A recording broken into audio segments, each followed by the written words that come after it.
Hello everyone, welcome to our channel. ఈరోజు కథ. అది ఒక ఖరీదైన వాళ్ళు ఉండే ఒకదాని పక్కన ఒకటి విల్లాల్లా ఫామ్ చేసిన ఒక అందమైన కాలనీ.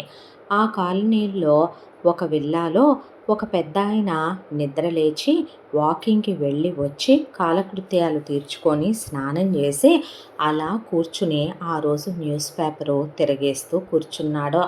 ఈలోపు ఒక పెద్దావిడ నిద్ర లేచి ఆవిడ స్నానం చేసి ఫ్రెష్ అయ్యి వచ్చి ఆ తర్వాత పూజ గదిలోకి వెళ్ళి పూజ చేసుకొని తులసమ్మ దగ్గర దీపం పెట్టుకొని ముడి చుట్టూ ఆవిడికి మొదటి నుంచి చాలా పువ్వులు పెట్టుకునే అలవాటు. దాంతో పెద్ద పూలమాల తీసుకొని ముడి చుట్టూ చుట్టుకుంటూ, ఏమండోయ్ అయిపోయి వచ్చేసారు కూడానా వాకింగ్కి అనేపాటికి బుద్ధి ఉండాలి.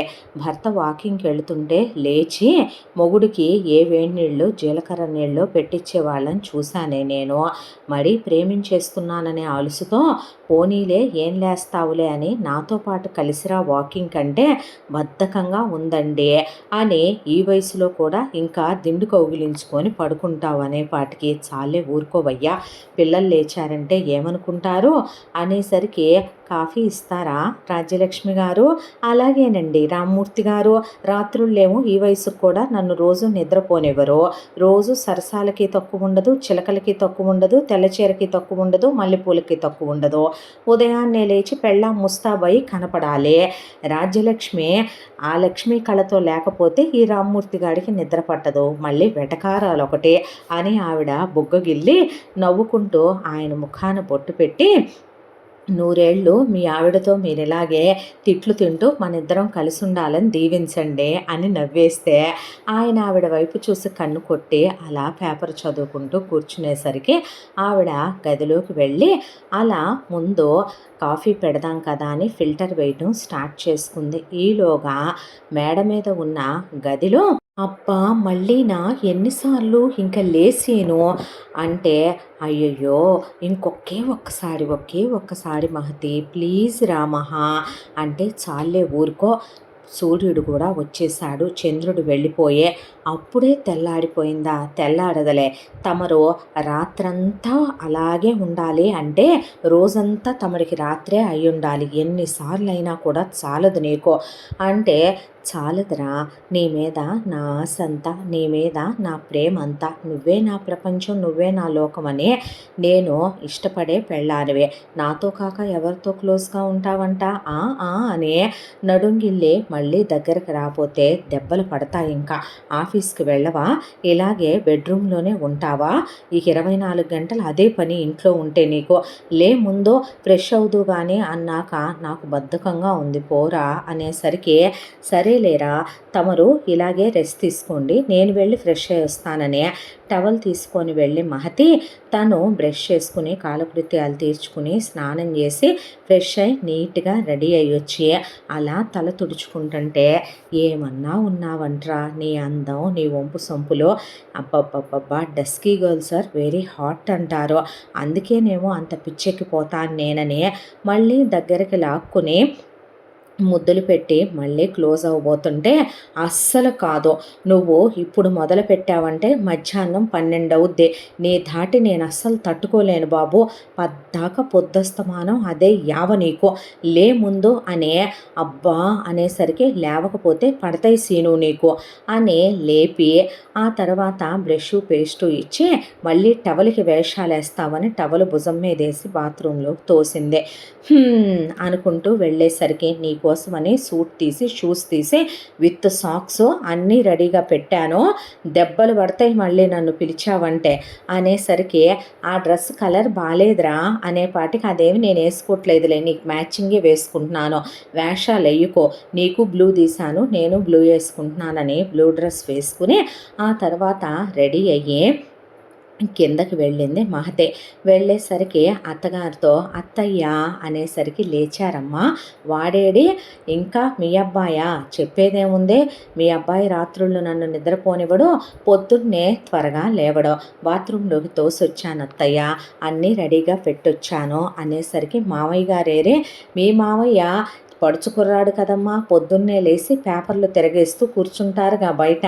అవునా అని పూజ అయిందా అత్తయ్య? అయిపోయిందమ్మా అనేసరికి వెళ్ళి దేవుడికి దండం పెట్టుకునే, కుంకుమ నుదురును పెట్టుకుని నొసట్లో పెట్టుకునే, నా లైఫ్ అంతా ఇలాగే సంతోషంగా ఆనందంగా దేవతల్లాంటి అమ్మా నాన్నల్లాంటి అత్తమామలు నిత్యం వాళ్ళ ఆదరణలో వాళ్ళని చిన్నపిల్లల్లా నా కన్నబిడ్డల్లా చూసుకుంటూ ఏం పుణ్యం చేసుకున్నాను ఈ జన్మకి, ఇక ఏ వరము బహుశా నిన్ను అడగాల్సిన అవసరం రాదేమో, నా జీవితం ఎంత అద్భుతంగా ఉంచావు, అందరూ గుడికి ఎందుకు వస్తారు, నిన్నెందుకు వేడుకుంటారో, కష్టాలున్నాయి బాధలున్నాయి ప్రేమ కొరతుంది అన్యోన్యత లేదు అనేదాంతోనేగా నువ్వు నాకు అవన్నీ ఇచ్చేసావు, కానీ ఇవన్నీ ఇచ్చినందుకైతే నీకెప్పటికీ రుణపడి ఉంటాననే దేవుడికి దండం పెట్టుకునే, నా హస్బెండ్ నేను 100 ఏళ్ళు ఇలాగే కలిసి ఉండాలనే అత్తగారి దగ్గరికి వచ్చి ఏంటత్తయ్య అయిపోయిందా కాఫీ అనేసరికి అయిపోయిందమ్మా అంటే నేను మావయ్యతోనే తాగుతాను, నా కప్పు నాకు ఇచ్చేయండి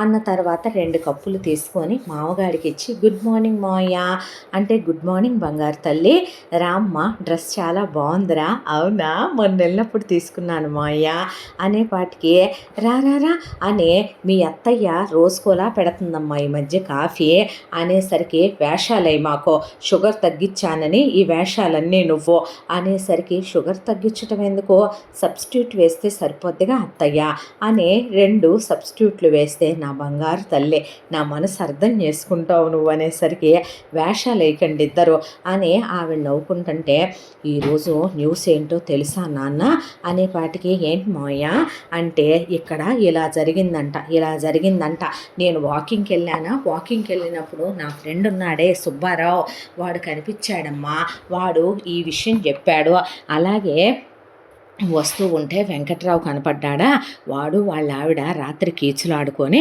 వెంకట్రావు వాళ్ళ ఆవిడ వెంకట్రావుని గిల్లిందంట, వాడు అలిగాడు, దాంతోనే వచ్చి వాకింగ్కి బెంచ్ మీద కూర్చుంటే సర్ది చెప్పి పంపాలే, సరసం అనుకోరా అంటే ఈ వయసులో సరసం అనుకోనా, పోనీ ఈ వయసులో మళ్ళీ సరసాలు ఆడాలనిపించిందేమోలే అని చెప్పి పంపానంటే ఆ అమ్మాయి పక్కా నవ్వుతూ ఉండగా ఆయన నవ్వుతూ ఇద్దరు చాలా అభిమానంగా తండ్రి కూతుళ్ళ మాట్లాడుకుంటుంటే అత్తగారు వేషాలకేం తక్కువ లేదని ఆవిడ ఇంకో 2 కప్పుల్లో కాఫీ కలుపుతూ ఉండగా సీను రెడీ అయ్యి వచ్చి ఇదేదమ్మా అనేసరికి అదుగో మీ నాన్నతో ఆ ఊసులు చూడరా ఇద్దరు కలిసి కూర్చొని ఏ విషయం వదలరు మామ కోడల్లో అనేసరికి అలా ఉంది వాళ్ళిద్దరి పని అని వెళ్ళి దేవుడికి దండం పెట్టుకొని నా బిజినెస్ ఇంకా సక్సెస్ అవ్వాలి, నేను ఇంకా పెద్ద పొజిషన్కి వెళ్ళాలి, నా లైఫ్లో నేను కోరుకున్నవన్నీ నా దగ్గర ఉండాలి, ఏ రోజు ఏ విషయంలో నేను రిగ్రెట్ ఫీల్ అవ్వకూడదు, ది బెస్ట్ ఎప్పుడు నా దగ్గరే ఉండాలి, ది బెస్ట్ ఎప్పుడు నేనే అయి ఉండాలని దండం పెట్టుకొని బొట్టు పెట్టుకొని వచ్చాడు శ్రీను. వాళ్ళిద్దరు తాగితే తాగారులేమ్మా కాఫీ, నేను లేనా నీకు కంపెనీ ఇవ్వటానికి, తాగవే ఐ లవ్ యూ మమ్మీ అనేసరికి చీర్స్ అని కప్పుకి కప్పు కొట్టి వాళ్ళ అమ్మతో తాగుతూ ముచ్చట్లు చెప్తూ నిన్న ఇక్కడికి వెళ్ళామమ్మా బయటికి, అట్నుంచి అటు ఈ మూవీకి వెళ్ళాం, ఇక్కడ డిన్నర్ చేసామా, ఫుడ్ యావరేజ్గా ఉంది, అంతేం బాగాలేదు, తను అదే అందే, ఆ తర్వాత నా ఫ్రెండ్ ఉన్నాడు కదమ్మా వీడు అబ్రాడ్లో, నాకేమో పెళ్ళయిందా, వాడింకా చదువుతానే ఉన్నాడు సన్నాసి అనే అమ్మతో ముచ్చట్లు చెప్పాక నలుగురు కలిసి కూర్చొని టిఫిన్ చేశారు. టిఫిన్ చేస్తూ కూడా మాట్లాడుకోవటం అయిపోయిన తర్వాత భార్యని లోపలికి రమ్మనమని డీప్గా లిప్ లాక్ పెట్టుకున్నాక ఉండిపోతాను కదరా వేషాలేకు నువ్వు అని ఇదిగో ల్యాప్టాప్ ఛార్జింగ్ ఫుల్గా పెట్టాను, పవర్ బ్యాంక్ పెట్టాను, ఛార్జర్ పెట్టాను, నేను తీసుకునేవాడిని కదరా, ఏం పర్వాలేదులే, నువ్వు వెళ్ళాక నేనేం చేస్తున్నానంట, అత్తయ్య నన్ను చిన్న పని కూడా చేయనివ్వరు, ఇంట్లో వంట పని అత్తయ్య డ్యూటీ, ఇంటి పనికి మిగతా పనులన్నిటికీ పని వాళ్ళు ఉన్నారు, మామయ్య గారు కబుర్లు చెప్తూ కూర్చుంటారా, ఇప్పుడు చిన్న పిల్లాడైపోయి మామయ్య రిటైర్మెంట్ తీసుకుని అలా వెళ్ళే ఫ్రెండ్స్ అందరితో కాలక్షేపం చేసి వస్తారు, అప్పుడు దాకా అత్తయ్య నేనేగా అలా రెస్ట్ తీసుకోవటం తప్ప ఏముందిలే కానీ మేము చేసేది హ్యాపీగా వెళ్ళిరా ఆఫీస్‌కి అని అలా మొగుడిని కౌగిలించుకొని ఐ మిస్ యూ రా అనే మొగుడికి ముద్దు పెట్టుకొని కారు దాకా వెళ్ళి మొగుడిని సాగనంపుకొని లోపలికొచ్చింది మహతి. వెళ్ళాడా అమ్మ వీడు అంటే, "ఆ! వెళ్ళారు అత్తయ్య" అన్న తర్వాత, "మరి నేను కూడా బయలుదేరతానే రాజ్యం ఒకసారి లోపలికి రా" అనేపాటికి కోడలు నవ్వితే, "నువ్వేంటమ్మా నవ్వుతావు" అనేసరికి, "ఏం లేదులేండి అత్తయ్య" అన్నాక ఆయన లోపలికి పిలిచి ఆయన ఆవిడ పెదవుల మీద ముద్దు పెట్టుకొని ఆయన, "మరి వెళ్ళొస్తా" అన్న తర్వాత, "నువ్వు నీ వేషాలు వయసులో ఉన్న పిల్ల కోడలు నవ్వుతుంది తెలుసా, నువ్వు నన్ను అలా లోపలికి రమ్మంటే దేనికి? వాళ్ళ వయసుకి వాళ్ళు సరదాగా ఉంటాం, వాళ్ళు క్లోజ్గా ఉంటాం, వాళ్ళకి అందం ఆనందం. మన వయసుకి మనం క్లోజ్గా ఉంటాం, మనం సరసాలు ఆడుకోవటం, మనమిద్దరం బాగుంటాం, మనకు అందం ఆనందం. ఏమే మూడు పెళ్ళాలన్న తర్వాత ఆనందంగా సంతోషంగా కలిసిమెలిసి ఉంటాం తప్ప నేను పక్కింటోడు పెళ్ళాన్ని ముద్దు పెడతా అన్నానా? నువ్వేమైనా పరాయి మగాడిని చూసి కన్ను గీటావా? అమ్మాయి వాళ్ళేమో అలా అనుకోరులే కానీ వేషాలేకు నువ్వు" అన్న తర్వాత, పువ్వు పైన రోజా ఉంటే అందంగా ఉండేదనేసరికి, "అవునా" అని ఆయనే పెరట్లోకి వెళ్ళి తెచ్చి కోడలికి టేబుల్ మీద పెట్టి, "పెట్టుకోమ్మా" అని ఆవిడికి మాత్రం ఆయనే తల్లో పెట్టి, "గోరింటాకు పెట్టుకోవే పోయింది చేతులు" కానీ ఆవిడ చేతులు ముద్దు పెట్టుకొని ఆయన, "మరి నా ఫ్రెండ్స్ దగ్గరికి వెళ్ళిరానా వాటర్ బాటిల్" అనేపాటికి ఆ అమ్మాయి నవ్వుతూ కూర్చొని, "తీసుకెళ్ళండి మావయ్య" అనేసరికి, "మరేనమ్మా" అని నవ్వుతూ ఆయన వాటర్ బాటిల్ తీసుకొని వెళ్ళిపోయిన తర్వాత అత్తా కోడళ్ళు కాసేపు అలా కూర్చుని ఆ మాట ఈ మాట చీరల గురించి, నగల గురించి, టీవీ సీరియల్స్ గురించి మాట్లాడుకుని పనివాళ్ళు వస్తే పనులు పురమాయించి ఆవిడ వంటకి సన్నద్ధం అవుతూ ఉండగా ఈలోపు మొగుడితో ఫోన్లో మాట్లాడుకుంటూ మహతి అసలు ఎక్కడ మొగుడిని మిస్ అవ్వకుండా, మొగుడు ఇంట్లో లేడు ఆఫీస్‌కి వెళ్ళాడు అనే ఫీలే రాకుండా మొగుడితో, "ఏంటి ఎవరెవరొచ్చారు? ఎలా ఉంది? ఏంటి? అబ్బో ఏం బిజినెస్సోరా" బిజినెస్ అంటాం కానీ ఎప్పటికప్పుడు ఉండే టెన్షన్స్ ఉంటూనే ఉంటాయి. "ఈరోజు క్లయింట్ మీట్ ఉందే" అనేసరికి, "ఆల్ ద బెస్ట్ నువ్వు అనుకుంటే ఏదైనా సక్సెస్ చేయగలవు. నీ గురించి నాకు తెలీదా? మొండోడివిరా బాబు నీ పట్టుదల నాకు తెలియందా" అని నవ్వేసిన తర్వాత, "అత్తయ్య నేను కూడా మీకు హెల్ప్ చేస్తాగా" "ఏముందిరా బంగారు తల్లి హెల్ప్ చేయటానికి? అబ్బా అయినా వంటగదిలో ఏసీ పెట్టించాంగా మీరు వేసుకోవట్లేదేంటి? స్వెట్ రాదు? ఏయ్ పైన నీకు రోజు చెప్పాలా ఏంటి? రోజు చెప్పించుకోవటమే నువ్వు ఏంటమ్మాయి గారు" అనేసరికి, "చిమ్నీ ఆన్ చేయి ముందు" అన్న తర్వాత ఆన్ చేయించి అత్తగారితో కబుర్లు చెప్తూ కూర్చుంటే అలా వెళ్ళిన రామ్మూర్తి గారు ఆయన స్నేహితులందరినీ రోజు కలిసి కాలక్షేపంతో కాసేపు అలా గడిపి రావటం ఆయనకు అలవాటు. స్నేహితులందరూ కూర్చునేసరికి రామ్మూర్తి గారు కూడా వెళ్ళి, "ఏమిట్రా విశేషాలు" అనేపాటికి, "ఏముంటాయి విశేషాలు చెప్పుకోవటానికి మా బ్రతుకుల గురించి కొత్తగా మారేదేముందని రావుడు" అనేసరికి, "అయ్యో అదేమన్నమాట ఇదిగో వస్తుంటే కోడలి పిల్ల మీ అందరికీ ఇమ్మనమని నిన్నేదో చేశారులే మా ఆవిడ కోడలు కలిసి తీసుకోండని బాక్స్ అక్కడ పెట్టాడు ఆయన. తీసుకున్న తర్వాత, "ఎందుకురా అలా ఉంటారో" అన్న తర్వాత, "కర్మరా బాబు మనం స్నేహితులమే అయినప్పటికీ పెద్దవాళ్ళం అయిన తర్వాత మన లైఫ్లో ఏ ఒక్కటి మనం అనుకున్నట్టే ఉన్నాయంటావా రాము చెప్పు. మా వాడికి మేము గవర్నమెంట్ ఉద్యోగాలు అనుకున్నాం, వ్యాపారాలు అనుకున్నాం, ఎవరికి నచ్చిన సెక్టార్లోకి అమ్మా నాన్నలు చెప్పినట్టు విని వెళ్ళిపోయాం. మొదటి నుంచి నువ్వు మాత్రం చాలా క్లారిటీతో ఉండేవాడివే. నీకు కట్ ఆఫ్ మార్కులని అవి ఇవి అని ఉండటం వల్ల 2 అటెంప్ట్స్ ట్రై చేసిన గవర్నమెంట్ ఉద్యోగం రాలేదనే దాంతో మేము డిసప్పాయింట్ అయ్యామే తప్ప నువ్వు డిసప్పాయింట్ అవ్వకుండా ప్రైవేటు ఉద్యోగమే అయినా మంచి జీతం వచ్చే ఉద్యోగం కావటంతో ప్రైవేట్ సెక్టార్ వైపు వెళ్ళిపోయావు. ఆ తరువాత మేము పెళ్ళిళ్ళు చేసుకున్నాం. గయ్యాళి గంపలో చుప్పనాతి శూర్పణఖలు పైకొకలా ఉంటారు, లోపలొకలా ఉంటారు, నటిస్తారు. ఏదో ఇక పెళ్ళిళ్ళు చేసుకుని ఈ రోజుల్లో లాగా ఆ రోజుల్లో డివోర్స్లు ఇవ్వలేమనే దాంతో కాంప్రమైజ్ అయిపోతూ బ్రతుకులు వాటిల్లో ప్రేమలున్నాయంట్రా. దాంతోనే అబద్ధం ఎందుకు చెప్పటం? మాకు నచ్చిన జీవితాలు ఎఫ్ఐఆర్‌లతోనే గడిపాము. ఇక వేరే వేరే వ్యసనాలతోనే గడుపుకొచ్చాము, గడిపుకెళ్ళాం. కానీ రాజ్యలక్ష్మి చెల్లెమ్మ దేవతలా వచ్చింది నీ జీవితంలోకి. మీ ఇద్దరి ప్రేమ, అన్యోన్యత వేరు కదూ. ఇద్దరూ ఒకే మాట మీద ఉంటారు. చిన్న పొరపత్సం లేని కాపురం. మేమందరం ముగ్గురేసి, నలుగురేసి పిల్లల్ని సిగ్గు లేకుండా పెళ్ళాలన్నారని అమ్మా నాన్నలు, అత్తామామలు చెప్పారని కన్నాం. కానీ నువ్వు చెల్లెమ్మ మాత్రం మనకు ఉన్నదానికే ఒక్కళ్ళనే కానీ మన ప్రేమంతా ఒక్కళ్ళకే ఇచ్చి ఆ ఒక్కళ్ళని ప్రయోజకుల్లా పెంచి ఉత్తములుగా తీర్చిదిద్దితే చాలు అనుకున్నారు. ఆ తర్వాత మీ కొడుకుని మంచిగా చదివించారు, మంచిగా పెంచారు. ఎంత మంచోడురా శ్రీనివాసు, ఎంత గొప్ప పెంపకం పెంచారురా వాణ్ణే. మా పిల్లల్ని మేం పెంచుతామని అనుకోవటానికి కూడా లేదులే. మా బతుకులు సరిగ్గా ఏడిసినయ్యా. ఇక మా పెళ్ళాల పెంపకాల్లో, మా అత్తమామలో, అమ్మా నాన్నల పెంపకాల్లో ఎటూ కొరగాకుండా తయారయ్యాడు సెల్ఫిష్ వెధవల్లాగా. తీరా ఇప్పటికొచ్చేసరికి పెళ్ళిళ్ళు చేయాలి, ధర్మం ప్రకారం చదువులు చెప్పించాం, పెళ్ళిళ్ళు చేసాం. ఇక ఇప్పుడు మేము రిటైర్ అయిపోయేసరికి కోడలు మంచిదైతే మా కొడుక్కే మేము నచ్చట్లేదు, అల్లుడు మంచోడైతే మా కూతుళ్ళకి మేము నచ్చట్లేదు. పోనీ మా కూతుళ్ళు సరిగ్గుంటే అల్లుడు వెధవలు సరిగ్గా లేరు. పోనీ మా కొడుకులు బాగుంటే కోడళ్ళు పీక్కు తింటున్నారు. అత్తా కోడళ్ళ గొడవలు. ఒకవైపున అల్లుళ్ళు మామలమైన మాకు గొడవలు. మనశ్శాంతి లేదు, ప్రశాంతత లేదు. ఏం బ్రతుకులో వెదవు బ్రతుకులో. పెన్షన్ వస్తుందన్న మాటే కానీ ఆ పెన్షన్ కూడా లెక్కలు చెప్పుకునే కాడికి వచ్చేసాయి మా బతుకులో. బయటికి వెళ్ళి బ్రతకలేం. వృద్ధాశ్రమాలకు వెళ్తే అవమానం, అనాథాశ్రమాలకు వెళ్తే ఈసడించుకునేవాడే తప్ప పట్టించుకునేవాడు ఉండడు. చుట్టాలు బంధువుల్లో పరువు బాధ్యే. కానీ నీ విషయం దగ్గరకు వచ్చేపాటికి నీ కొడుకు అలా చదువుకుంటూ ఉత్తముల్లా కాలేజీకి వెళ్ళటం ఏంటి? దేవతలాంటి మీ కోడలు మహతి నీ కొడుక్కి పరిచయం అవటమేంటి? నీ కోడల్ని ప్రేమిస్తున్నానని చెప్పి వాడు అంటవేంటి? మీరు ఆ పిల్లని ఒప్పుకోవటం ఏంటి? ఒప్పుకొని పెళ్లి చేసినా ఎంత చక్కగా ఉంటారా చూడముచ్చటగా జంట. పెళ్ళయ్యి 2 సంవత్సరాలైనా పెళ్ళయ్యి వారం రోజులు అయిందంటే నమ్మలేని తెలుసా? అలా ఉంటారు. 2 సంవత్సరాల కాలంలో ఇంత చిన్న విభేదం లేకుండా వచ్చిన కోడలు మిమ్మల్ని అమ్మా నాన్నల్లా చూసుకుంటూ వాడు ఆ అమ్మాయి ఒకే మాట మీద ఉండే అలా నెట్టుకు రావటం అనేది ఎంత గొప్ప విషయం ఈ రోజుల్లో కూడా అనేసరికే ఒక విషయం చెప్పమంటారా? మా కోడలికి మాత్రం ఎవరున్నారా? మేము తప్ప. పిల్లకి తల్లి లేదు, చనిపోయింది. తండ్రి ఇంకో పెళ్లి చేసుకున్నాడు.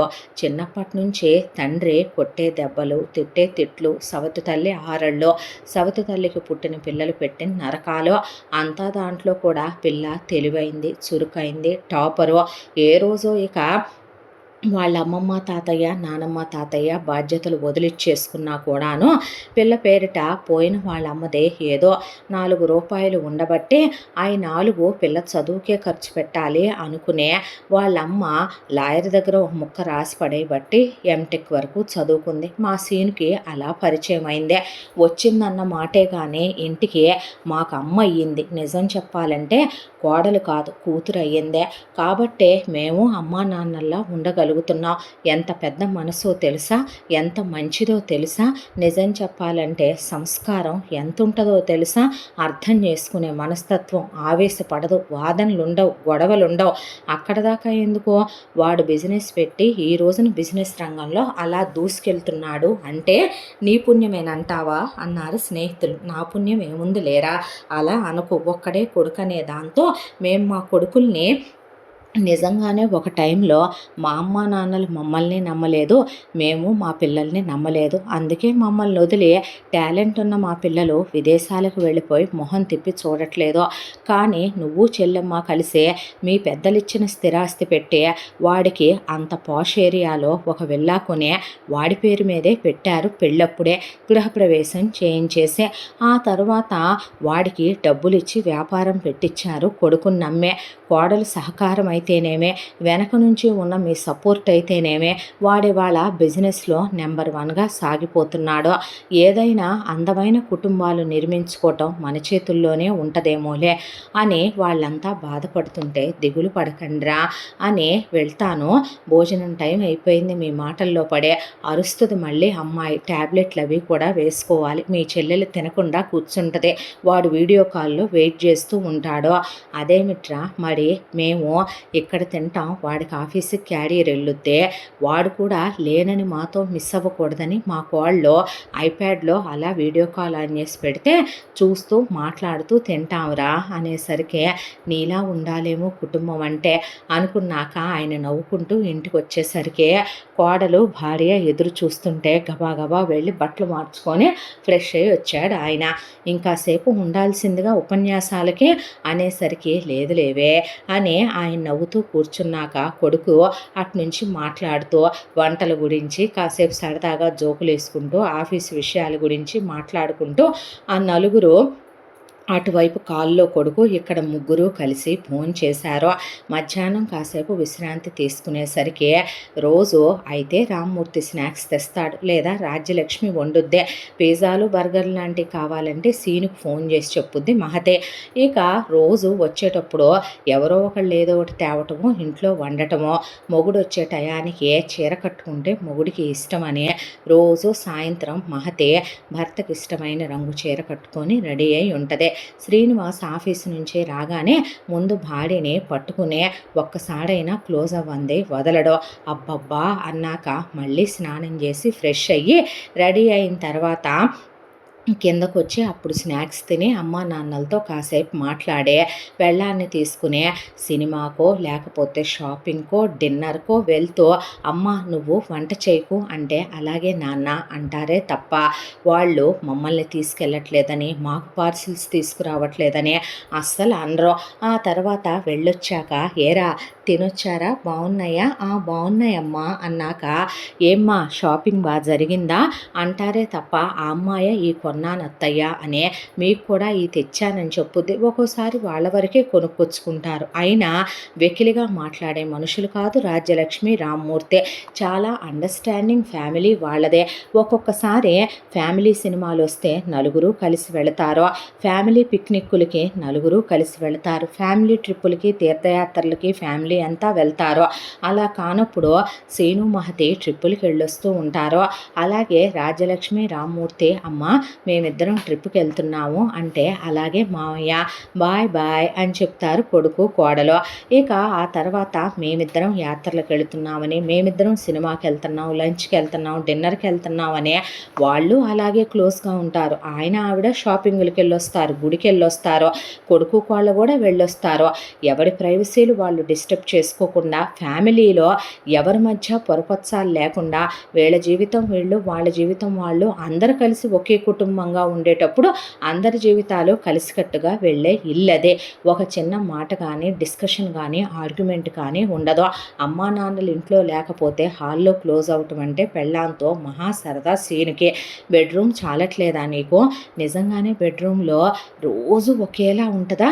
ఆ బెడ్రూమ్ అనేది నువ్వు పైన ఉన్న అన్ని రూమ్లు వాడతావుగా సీను, టెర్రస్ కూడా వదలవుగా అనేసరికి ఎంతైనా కిచెన్లో క్లోజ్ అవటం వేరు, ఎంతైనా హాల్లో క్లోజ్ అవటం వేరు, స్టెప్స్ మీద క్లోజ్ అవటం వేరు. అమ్మా నాన్న ఎటు లేరుగా, అందుకని హాల్ అంతా వాడతానంటావు అని ఆ అమ్మాయిని ఊపిరాడనివ్వడు. ఒక్క నిమిషం పెళ్ళాన్ని వదిలి ఉండడు.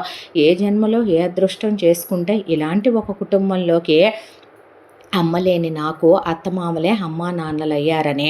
పుట్టింటి వాళ్ళు కనీసం తండ్రి అనేవాడు ఉన్నాడు తప్ప సీను ప్రేమించాక అత్తమామలు రూపాయి కట్నం అడగకుండా ఎదురు అత్తగారే బట్టలు నగలు పెట్టి చేసుకొచ్చుకోవటం తప్ప పెళ్లి ఖర్చులతో సహా కూతురు చచ్చిందా బతికిందా అని ఒక ఫోన్ చేసి కనీసం చూడటానికి కూడా రాడు మహతి వాళ్ళ నాన్న. చచ్చారనుకొని మహతి వదిలేసి ఊరుకొని కూడా చాలా కాలమైంది. ఇది వీళ్ళ దినచర్య. ఇలా ఆనందంగా సంతోషంగా వీళ్ళ జీవితాలు సాగిపోతూ అంచెలంచెలుగా సీను బిజినెస్లో కూడా ఎదుగుతూ వీళ్ళ పెళ్ళయ్యే సెకండ్ యానివర్సరీ కూడా కంప్లీట్ అయిపోయి హ్యాపీగా ట్రిప్ కూడా వెళ్ళొచ్చే సందడిగా రోజులు ఇలా గడిచిపోతూ ఇంకొక సంవత్సరంలో పిల్లల్ని ప్లాన్ చేసేసుకుందు కానిలేమ్మా అని అత్తగారంటే నేను ఆఫీస్కి వస్తానంటే వద్దంటాడు, నేను స్ట్రెయిన్ అయిపోతానంటాడు, ఇంట్లోనే ఉండమంటాడు. రాత్రంతా వాడు చేసే దానికి నువ్వు పొగలు కూడా విశ్రాంతి తీసుకోపోతే నిజంగానే అలసిపోతావు, వాడెంత అల్లరి వెధవో నాకు తెలీదా అని అత్తగారు నవ్వేసేదే. ఇలా రోజులు గడిచిపోతూ ఉండగా ఒక రోజున రాజ్యలక్ష్మికి ఒక ఉత్తరం వచ్చిందే. రాజ్యలక్ష్మి చిన్ననాటి స్నేహితురాలు భాగ్యం దగ్గర నుంచి ఆ ఉత్తరం. రాజ్యం, చాలా ప్రాణం మీదకి వచ్చిన అవసరంలో ఉన్నాను. 10 లక్షల రూపాయలు ఆర్థిక సాయం కావాలి, వెంటనే అవసరం. నాకు సహాయం చేస్తావని ఆశిస్తున్నాను. డబ్బులు తీసుకొని రాగలవు అని రాసి ఉండేసరికి ప్రాణ స్నేహితురాలు భాగ్యం రాజ్యానికి ఏ రోజు తన్ని సహాయం అడిగెరగదో. రాజ్యం జీవితం రామ్మూర్తి గారితో చాలా ఆనందంగా, కొడుకు కోడలతో ఇంత సంతోషంగా ఉండి ఉన్నది మొత్తం కొడుకు పెట్టి, కొడుకు వ్యాపారం పెట్టుకుని బంగారం లాంటి కోళ్ళొచ్చే, నగ నట్రా తినా గొడవ, ఇల్లు వాకిలి, సంతోషాల ఆనందాలకే, పండగలు పబ్బాలకి ఏ లోటు లేదు వీళ్ళకే. ఇక రాజ్యలక్ష్మి రామ్మూర్తి గారు చెరో 10 లక్షలు మాత్రమే అకౌంట్లో ఉంచుకున్నారు. సీనుకి మొత్తం ఆస్తి పెట్టేసే, అది ఏదో అవసరమైతే ఉంటాయని, కొడుకు కోళ్ళు ఇవ్వరని కాదు. అంతా దాంట్లో స్నేహితురాలు నోరు తెరిసి అడిగింది. భాగ్యం భర్త మంచివాడు కాదని, జులాయి వెదవకిచ్చి చేశారని, కొట్టేవాడని, తిట్టేవాడని, ఆరళ్ళు పెట్టేవాడని విని ఉంది రాజ్యం. ఎంత ప్రాణం మీదకి వస్తే స్నేహితురాల ఆత్మాభిమానం చంపుకొని అడిగిందో అనే దాంతో ప్రాణం ఉండబట్టలేక బ్యాంకుకు వెళ్ళి ఆవిడ పేరు మీద ఉన్న 10 లక్షలు డ్రా చేసి తీసుకొచ్చి, ఎంత కట్టుకున్న భర్త అయినా, ఎంత అన్యోన్యంగా ఉన్నా మరొక ఆడది ఎలాంటి అవసరంలో ఉంటే డబ్బులు అడిగిందో ఏంటో. మగాళ్లతో కొన్ని వ్యవహారాలు మెల్లగా చెప్పాలి, హుటాహుటైన కాదనే దాంతో నేను వెళ్ళి నా స్నేహితురాల్ని చూసొస్తానండి అంటే, నేను వస్తా పదరాజ్యం అంటే, వద్దులేండి నేనే వెళ్ళొస్తాను, కాస్త వెళ్ళనిద్దురు అనేసరికి, ఏదైనా పర్సనల్ ఏమోలే మామయ్య అనేసరికి, సరే సరే ఆడోళ్ళ విషయాలు ఎవరికి అర్థం కావని ఆయనే వెళ్ళమని పంపించేసరికి రాజ్యం హుటాహుటిన వెళ్ళేసరికి భాగ్యం చనిపోయి శవాన్ని అలా పడుకోబెట్టి ఉంచారు. ఈవిడే వెళ్ళి అంత్యక్రియలు చేయించాల్సిన పరిస్థితి. అక్కడ రూపాయి లేదు. తీరా వెళ్ళి విషయం ఏంటని కనుక్కుంటే అక్కడ ఉన్న వాళ్ళంతా నానా మాటలు అంటున్నారు భాగ్యాన్నే. ఎందుకండి అలాంటి మాటలు మాట్లాడతారో, చనిపోయిన వాళ్ళు దేవుడితో సమానం అంటారు. చాలే ఊరుకోవమ్మా, చెప్పావు నీతి. ఇది ఉంది కదా, దీని పేరు ఊర్వశి. ఇది భాగ్యం కూతురు అనేసరికి, భాగ్యానికి కూతురుందా అనే తల్లి శవం దగ్గర కూర్చొని ఏడుస్తున్న అమ్మాయి వైపు ఆవిడ అలా చూసిందే. చెప్పాలంటే చంద్రుణ్ణి చెక్కి చెక్కి చేసిన శిల్పం వల్లే తెల్లటి తెలుపు, కోటేరేసిన ముక్కు, దొండపండు లాంటి పెదాలు, అసలు ఆ చెక్కిళ్ళు, ఆ కళ్ళు, ఆ కనుపాపలు, కనురెప్పలు, సన్నగా ఉన్న ఆ నడుము, అసలు ఆ అమ్మాయికి కవులే ఉంటే గనక ఎలా వర్ణిస్తారేమో. ఒక అందమైన శిల్పాన్ని ఒక శిల్పి చెక్కితే మైమరిచిపోయే మనం చూసే అద్భుతంలాగా అనిపించింది ఆవిడ కళ్ళకే. ఆవిడే మైమరిచిపోయి ఒక క్షణం అలా నుంచొని భాగ్యం మొగుడు అందగాడన్నారు. పిల్లకి భాగ్యం పోలిక కాదు, వాళ్ళ నాన్న పోలిక అనుకుంటాను. అనుకున్నాక ఏమైందే, ఏమవటమేంటి, 50 లక్షల కట్నం ఇస్తానని చెప్పి, పైగా కోటీశ్వర్ల సంబంధాలు కావాలి వీటికి, అతి గతి లేని అడుక్కు తినే వాటికి. చాపెంత ఉంటే అంతలో కాళ్ళు ముడుచుకోవటం కాదు, ఏదో మింగ మెతుకులేదు కానీ మీసాలకు సంపెంగ నూనెని మాకు మసిబూసి మారేడుకాయ చేసి దీని అందం అడ్డం పెట్టి మా అబ్బాయికి ఇచ్చి పెళ్లి జరిపించిందే. తర్వాత డబ్బులు ఇస్తానని చెప్పిందే.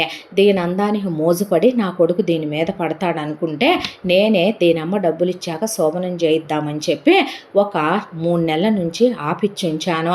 దాంతో మీరు రండి, ముందొక 10 లక్షలు ఇస్తాను, తర్వాత మెల్లమెల్లగా ట్రిప్పుకో 10 కడతాను అని చెప్పింది చచ్చిన నీ స్నేహితురాలు. వీళ్ళ బండారం ఏంటో తెలుసా నీకు? ఊడంతా అప్పులు, నెత్తి మీద రూపాయి లేదు. పోయిన వీళ్ళ బాబు మొత్తం ఆర్చి చచ్చాడు. ఈ ఉండే కొంప కూడా అద్దె కొంపేను. దీనమ్మ ఒక్కటి నిజం చెప్పలేదు మాకు. వీటి బతుకులు చెడ అనేసరికి ఏం మాటలనే రాజ్యం అన్నాక అంత్యక్రియలు అయిపోయినాయి. ఆ తర్వాత పెద్ద మనుషులందరినీ పిలిచి అక్కడికక్కడే లాయర్ గారిని కూడా పిలిచి విడాకుల పత్రాల మీద సంతకాలు పెట్టేసి, పెళ్లి కొడుకు ముట్టుకోలేదు, ఈ పెళ్ళి ఇష్టం లేదని మ్యూచువల్గా ఒప్పుకున్నట్టు ఊర్వశితో కూడా సంతకాలు పెట్టించేసి వాళ్ళు తెగదెంపులు చేసుకొని మళ్ళీ మొగుడని మా అబ్బాయికి ఫోన్ చేసినా మా ఇంటి దగ్గరికి రావాలని ఎవరిని చూసినా నరికి పోగులు పెడతామని చెప్పి నీ బతుకు నీది, దిక్కుంటే బతుకు, దిక్కు లేకపోతే చావని వాళ్ళు వెళ్ళిపోయారు. ఊర్వశి అలా కూర్చొని ఉండేసరికి రాజ్యలక్ష్మికి మనసు దిగులతో నిండిపోయింది. కోడలు ఒక ఆడపిల్లే, ఈ అమ్మాయి ఒక ఆడపిల్లే. తనకి ఆడపిల్ల లేకపోయినా అలా వయసులో ఉన్న పిల్లని ఎలా వదిలేసి వెళ్ళుద్దే? పైగా ప్రతి ఒక్క కామంతో ఉన్న వెధవ అమ్మాయి అందంగా ఉందని చక్కని చుక్కని ఆ అమ్మాయి వైపు కన్నార్పకుండా చూస్తున్నారు. దాంతోనే ఆవిడకి విరక్తి, అసహ్యం అనిపించి నాతో రామ్మ నేను తీసుకెళ్తాను అనేసరికి ఊర్వశి అలా చూసిందే. బాధపడకమ్మా, పోయిన మీ అమ్మా నాన్న లాంటి వాళ్ళవే మేము కూడా. మీ అమ్మ నా ప్రాణ స్నేహితురాలు. చిన్నప్పటి నుంచి పక్క ఇళ్లల్లోనే పుట్టాం. మీ అమ్మకి నాకు రోజులే తేడా అమ్మ.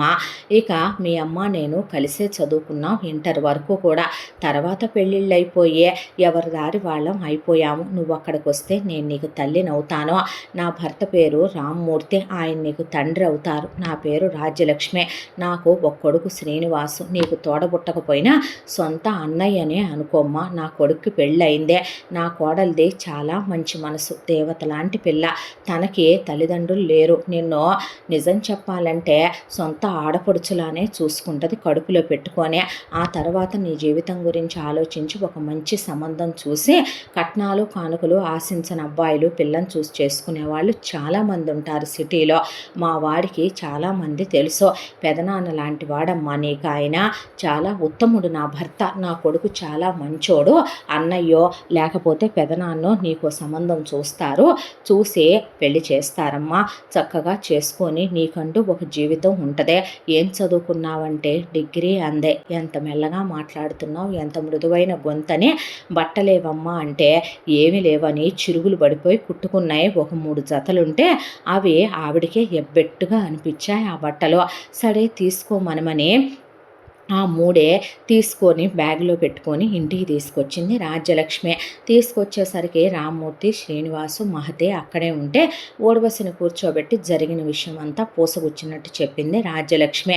అదేదో నాకు చెప్పకూడదా మేడం మీరు అన్నాడు రామ్మూర్తి గారు. కాదులేండి, ఏమో ఏ అవసరంలో పిలిచిందో, మగాళ్ళతో అన్నీ చెప్తే అప్పుడే పద్ధతి కాదని. ఎంతైనా మీ ఆడోళ్ళేనే అనేసరికి ఇప్పుడు అమ్మాయిని కొన్నాళ్ల పాటు మన ఇంట్లోనే ఉంచుకొని ఈ జరిగిన పరిస్థితులన్నీ కాస్త అది మర్చిపోయి కుదుట పడిన తర్వాత ఒక మంచి సంబంధం చూసి మనమే పెళ్లి చేద్దాము అన్న తర్వాత అలాగే అన్నాక అయ్యో పాపమనే సీను గదిలోకి వెళ్ళిపోయాడు. బాధపడకు, జరిగిందేదో జరిగిపోయింది. అయినా నువ్వు అరేంజ్డ్ మ్యారేజేగా, లవ్ మ్యారేజ్ ఏం కాదుగా. వాడు నిన్ను వదిలేశాడని బాధపడటానికి నువ్వేమీ వాడితో ఫిజికల్ అవ్వలేదు కదా. అలాంటి వాళ్ళు మన లైఫ్లో లేకపోతేనే మంచిదనుకోవాలి. ప్రేమించే వాళ్ళైతే మన నుంచి ఏమీ ఆశించరో. నా విషయమే తీసుకో. అక్కడ దాకా వస్తే అత్తయ్య, మావయ్య నా దగ్గర రూపాయి కట్నం తీసుకోలేదు. మా వాడికి నేనంటే ఎంతో ప్రేమ. అలా పెద్ద మనసుతో ఉండేవాళ్ళు చాలామంది ఉంటారు. నువ్వు బాధపడకు. ఆయన నన్ను ఎంతో అభిమానం, గౌరవంతో చూసుకుంటారు. అలా చూసుకునే అబ్బాయినే నీకు నచ్చిన వాడినే చేసుకుందో కానీ గతం అని మర్చిపోయి మామూలు అవ్వాలి. అర్థమవుతుందా అని చెప్పి ఊర్వశికి ఒక రూమ్ చూపించి ఆ రూమ్లో ఉండమని చెప్పారు. ఆ తర్వాత ఒక వారం రోజులు ఇలా గడిచిపోతూ ఊర్వశి సైలెంట్గా ఉంటుంటే వీళ్ళే ఫ్యామిలీలో కలుపుకోవాలని రాజ్యలక్ష్మి రామ్మూర్తి గారు బాధపడక తల్లి అని ధైర్యం చెప్పి గడిచిపోయింది గతం అనుకోవాలమ్మా. జీవితంలో ముందడుగు వెయ్యాలి. మేము పెద్దవాళ్ళం అనుభవంతో చెప్తున్నాము అంటే నేను నీ ఏజే కదా, నేను చెప్తే నువ్వు వినాలి కదా. అయినా నువ్వు ప్రేమించేవాళ్ళు, నిన్ను ప్రేమించేవాళ్ళు లైఫ్లో తప్పకుండా దొరుకుతారు. బాధపడకూడదు. ఎందుకు దిగులు పడుతున్నావో అనేసరికి ఈ పిచ్చి బట్టలేంటి, మంచి బట్టలు వేసుకుందో కానీ అంటే మిమ్మల్ని అక్క అని పిలవచ్చా అని అడిగింది మహతే. రాజ్యలక్ష్మి రామ్మూర్తి గారు అలా చూస్తే పిలు, ఏమైంది ఇప్పుడు నువ్వు నన్ను అక్క అని పిలిస్తే అనేసరికి అక్క నీ బట్టలు ఏమైనా ఉంటే పాత బట్టలు ఇవ్వు, వేసుకుంటాను అంది ఊర్వశి. చచ్చ, పాత బట్టలు వేసుకోవటం ఏంటి, నాతో పాటు రమ్మనమని కారెక్కించుకొని తీసుకెళ్ళి ఒక మాల్లో కావలసినవన్నీ నైట్ డ్రెస్సుల దగ్గర నుంచి డ్రెస్సులు తీసుకో అంది. అంటే నాకు ఇవేవి వద్దక్క, నాకు చీరలే కావాలి, నాకు చీరలు కొనిపెట్టవా అని అడిగితే చీరలు కట్టుకుంటావా ఎందుకలా అనేసరికి నాకు చీరలంటేనే ఇష్టం అక్క అనేసరికి సరే సరే అలాగైతే అనే శారీ ఎంపోరియంకి తీసుకెళ్ళి సెలెక్ట్ చేసుకోమంటే చాలా పల్చగా జారిపోయే ట్రాన్స్పరెంట్గా ఉన్న చీరలు తనకు నచ్చినయే మార్నింగ్ కట్టుకునే వేరే, నైట్ కట్టుకునే వేరే, చాలా లైట్ కలర్స్, చాలా లుక్ అసలు ఏమన్నా ఉన్నాయా అనే ఒక్కసారి ఆడవాళ్ళైతే పిచ్చెక్కేసి మగాళ్ళైతే మనసు చెలించిపోయేలా ఉన్న చీరలు సెలెక్ట్ చేసుకుంది ఊర్వశి. మంచి సెలెక్షన్ నేదే అన్న తర్వాత నవ్వేశాక బ్లౌజులు కుట్టించేటప్పుడు కూడా అలా కాదు ఇలా కాదు అలా అనే పైన ఒక థ్రెడ్ పెట్టమని, కింద జస్ట్ ఒక థ్రెడ్ పెడితే చాలనే, కొన్నిటికి ఓన్లీ బ్యాక్ 2 బటన్స్ వచ్చేలాగా కుట్టమని, కొన్నిటికి హ్యాండ్స్ జస్ట్ స్లీవ్లెస్ కన్నా ఒక 2 ఇంచెస్ ఉంటే చాలనే, లోపల మీరు ప్యాడ్స్ పెట్టి కుట్టండి అలా చెప్తుంటే ఆ అమ్మాయి అలా వింటూ నుంచొని నేను శారీస్ కట్టుకుంటాను కానీ ఎప్పుడు నేను ఇంత పర్టికులర్గా ఉండను, అత్తయ్య ఇచ్చేస్తారు బొటిక్లో, తను కుట్టి పంపిస్తుందని నవ్వేసింది. ఆ తర్వాత ఫస్ట్లో చాలా సింపుల్గా ఉండే ఊర్వశి మెల్లమెల్లగా మారుతూ ఉండటం చూస్తున్నారు వీళ్ళు అంతా. దాంట్లో కూడా ఆ అమ్మాయి వెంట బయటికి వెళ్ళినప్పుడు తనకి సూట్ అయ్యే మేకప్ కిట్ కొనుక్కొని, లిప్స్టిక్లు, ఐ ల్యాషెస్లు, ఆ తర్వాత తనకు కావలసిన హెయిర్ కట్ చేంజ్ చేసుకొని, హెయిర్ చాలా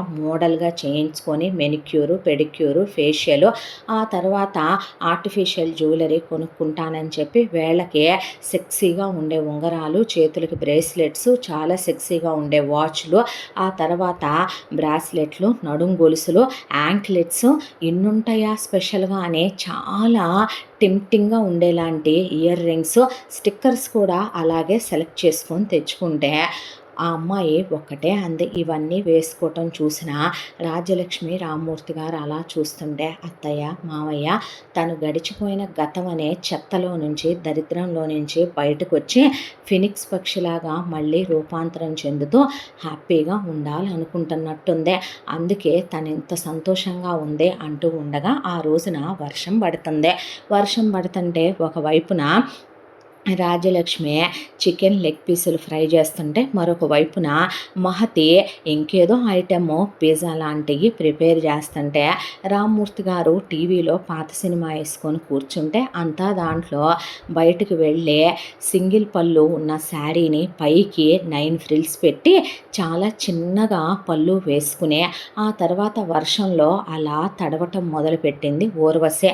ఆ పాద మస్తకం ఊర్వశి తడుస్తుంటే దీని పేరు ఊర్వశి అని పెట్టింది దీనమ్మ కరెక్ట్గానే, ఆ రంభ ఊర్వశి మేనకలో ఉన్న హొయలన్నీ ఉన్నాయి దీనిలో అనే రాజ్యలక్ష్మి గారు నవ్వేస్తే నువ్వు చీరలో చాలా అందంగా ఉన్నావు అన్నాడు శ్రీనివాసు. అనేసరికి కదా నేను అదే అన్నాను, అందుకేగా నీ మొగుడు నిన్ను రోజు చీర కట్టుకోమంటాడు, నేను కట్టుకుంటాగా అత్తయ్య సాయంత్రం, కానీ నిజంగా చెప్తున్నాను ఊర్వశి, నువ్వు చీరలో చాలా ముద్దుగా ఉన్నావంటే నువ్వు అందంగానే ఉంటావుగా అక్క అని ఊర్వశి వచ్చి అలా కూర్చుంటే తడిచిపోయావేంటమ్మా, జలుబు చేయదు, ఏం పిల్లలో ఏంటో ఈ రోజుల్లో పిల్లలో, వెళ్ళి బట్టలు మార్చుకొచ్చుకోపో అన్నాడు రామ్మూర్తి గారు. వెళ్ళి బట్టలు మార్చుకొని వచ్చి కూర్చున్నా ఇంత దాంట్లో వీళ్ళు గమనించింది ఏంటంటే ఊర్వశి వచ్చిన రోజు నుంచి శ్రీనివాస్కి లుక్స్ ఇవ్వటం, శ్రీనివాసు ఊర్వశి వచ్చిన రోజు నుంచి ఊర్వశిని పార్ట్ బై పార్ట్ చూడటం వీళ్ళు గమనించనే లేదు. ఇంత దాంట్లో కూడా కావాలని శ్రీనివాస్ ఎదురుగా పమిట జార్చటం, శ్రీనివాస్ ఎదురుగా నడుం కనపడేలాగా వెనకాల వీపంతా కనిపించేలా తిరగటం, కావాలనే అతన్ని కవ్వించేటట్టే వర్షంలో తడవటం, ఆ కామంతో నిండిన కళ్ళతో భార్యని పక్కన పెట్టుకొని కూడా శ్రీనివాసు ఊర్వశి వైపు చూడటం వీళ్ళెవ్వరూ గమనించలేదు. ఇక్కడి నుంచి రోజులు ఇంకా విచిత్రంగా మారిపోయినాయి. బయటికి వెళదాం రమ్మనమని రాజ్యలక్ష్మి మహతి పిలిస్తే నాకు తలనొప్పిగా ఉందని ఊర్వశి, ఒకవైపున రామ్మూర్తి గారు రారా బయటికి వెళ్ళొద్దామంటే వర్క్ ఉంది డాడీ నువ్వు వెళ్ళని శ్రీనివాసు పంపించాక ఇద్దరు కలిసి కూర్చొని నీకు ఈ షర్ట్ బాగాలేదు, నీకు ఈ షర్ట్ అయితే బాగుండేదని కవ్విస్తున్నట్టుగా ఊర్వశి మెల్లగా సన్నగా మాట్లాడటం, శ్రీనివాస్కి గలగలా గోదారిలా మాట్లాడే మహతి మాటలంటే మైమరిచిపోయి కాలేజీలో పిచ్చెక్కి ఆమె చుట్టూ తిరిగిన అతను భార్య ఉనికి కూడా మర్చిపోయి నీ గొంతు చాలా స్వీట్ వాయిస్ అనే, నీ గొంతు చాలా చాలా బాగుందనే, ఊర్వశి నీ హైట్ మాత్రం, నీ పర్సనాలిటీ మాత్రం, నీ అందం మాత్రం ఆడదాన్ని కవ్వెక్కిచ్చేలా ఉండదా అని పెదవి కొరకటం. ఇలా వీళ్ళు మాటలు చెప్పుకుంటూ ఒక రోజున ఊర్వశి పూజ చేసుకుంటుంటే పాట పాడటం మొదలుపెట్టింది. సన్నగా శ్రావ్యంగా అందంగా పాడుతుంటే, చాలా బాగా పాడావు నువ్వు అంది మహతి. సంగీతం వచ్చా అమ్మాయి నీకు అని రాజ్యలక్ష్మి అడిగితే, వచ్చా అంటే నేర్చుకున్నాను అన్న తర్వాత, అవునా నాకు నీలాగా ఏమీ రావు అనేసరికి, దాందే ఉందమ్మా, నేర్చుకోవాలనుకుంటే ఇప్పుడు నేర్చుకో, సంగీతం నృత్యం నేర్చుకోవటానికి వయసు కూడా రావాలా ఏంటి అని మామగారంటే, నన్ను నేను అనుకున్నా మామయ్య ఊరుకోరు కదత్తయ్య అనేసరికి, అందరు నువ్వు ఒకటి కాదులే తల్లి అనేసింది ఆవిడ. ఆ తర్వాత ఒక రోజున అలా మ్యూజిక్ పెట్టుకొని డ్యాన్స్ చేయటం మొదలుపెట్టింది ఊర్వశి. చేయటం మొదలు పెడితే వీళ్ళు షాకే. నీకు నాట్యం కూడా వచ్చా అని అడిగితే, నేర్చుకున్నాను అనే నాట్య మయూరిలాగానే చేసింది ఆ డాన్సు. వంపులు సొంపులు హొయలు, ఒకవైపున కళ్ళు అటు తిప్పుతూ ఇటు తిప్పుతూ అసలు ఇంకేముందిలే మెస్మరైజ్ అయిపోయేలాగా చేసేసరికి, నువ్వు మల్టీ టాలెంటెడ్లే, నాకు అలాంటి టాలెంట్స్ ఏమీ లేవు, ఒక్క చదవటం మాత్రమే, చదువులోనే టాపర్ని నేను, మిగతా విషయాలేం పట్టించుకునేదాన్ని కాదు, నా ప్రాబ్లమ్స్ నాకు ఉండేవిగా అప్పట్లో అనేసరికి, అమ్మా అనేసరికి, అదేం లేదులే మావయ్య అంటే, నీకు ఎన్నిసార్లు చెప్పాను నేను, తను 4 రోజులుండి వెళ్ళిపోతే నిన్ను నువ్వు తక్కువ చేసుకుని ఎవరితో పోల్చుకోకు తల్లి అన్నారు వాళ్ళు. ఆ తర్వాత ఇలా రోజులు గడిచిపోతూ ఉండగా ఒకరోజు వీళ్ళు బయటికి వెళ్ళటం చూసి, సినిమా రొమాంటిక్ది పెట్టుకొని ఇద్దరూ కలిసి అలా సోఫాలో కూర్చునేసరికి వెళ్ళి డైరెక్ట్గా సీను వాళ్ళ బెడ్రూమ్లోనే కూర్చుంది ఊర్వశి. నడుం మీద చెయ్యేసి దగ్గరికి లాక్కొని ఇద్దరు పెదవులు కలిసి చాలాసేపు డీప్గా లిప్ లాక్ చేసుకున్న తర్వాత, ఇంట్లో వాళ్ళు వచ్చారని తెలిసే ఎవరికి వాళ్ళు సపరేట్ అయిపోయి ఏమీ ఎరగనట్టు ఉన్నా, ఆ రోజు నుంచి ఇద్దరికి కోరికలు దహించుకుపోవటం మొదలైపోయింది. దాంతో బయటికి రమ్మనమని సీను సైగ చేసి తన ఆఫీసు నుంచి బయటకు వచ్చి ఊర్వశి ఒక చోట వెయిట్ చేస్తుంటే, ఎక్కడికని రాజ్యలక్ష్మి వాళ్ళు అడిగితే, గుడికెళ్ళొస్తాను, నా జీవితం బాగుండాలని దేవుణ్ణి వేడుకుందామనంటే, సరే వెళ్ళరా అమ్మా అన్నారు వాళ్ళు. మరీ కాకపోతే ఈ రోజుల్లో కూడా ఎంత మంచి అమ్మాయో అత్తయ్య అంది మహతే. మరేనమ్మా అన్న తర్వాత వెళ్ళి అటు అటు సీనుని కలుసుకుని ఇద్దరు కలిసి 5 స్టార్ హోటల్కి వెళ్ళి తిని రూమ్లోకి వెళ్ళి ఫిజికల్గా చాలాసేపు ఇద్దరు క్లోజ్ అయ్యారు. ఆ తర్వాత సీను గుండెల మీద పడుకొని, ఎలా ఉంది నా అందాల విందో అనేసరికి, ఒక్కసారి చాలదనిపిస్తోంది, ఎవరు చాలనుకోమన్నారు అనేసరికి, అలా ఆ రోజంతా చాలాసార్లు క్లోజ్ అయ్యే, ఎంత అందంగా ఉన్నావో తెలుసా నువ్వు, నిజంగా అప్సరసలానే ఉన్నావన్నాక సీను గుండెల మీద పడుకొని, నేను నిన్ను ఒకటి అడగాలనుకుంటున్నాను, ఏంటి ఊర్వశి అని అడిగితే, ఏమీ లేదు, నువ్వు నన్ను వదిలి ఉండగలవా, ఉండలేను, మరి నువ్వుంటావా అన్నాడు.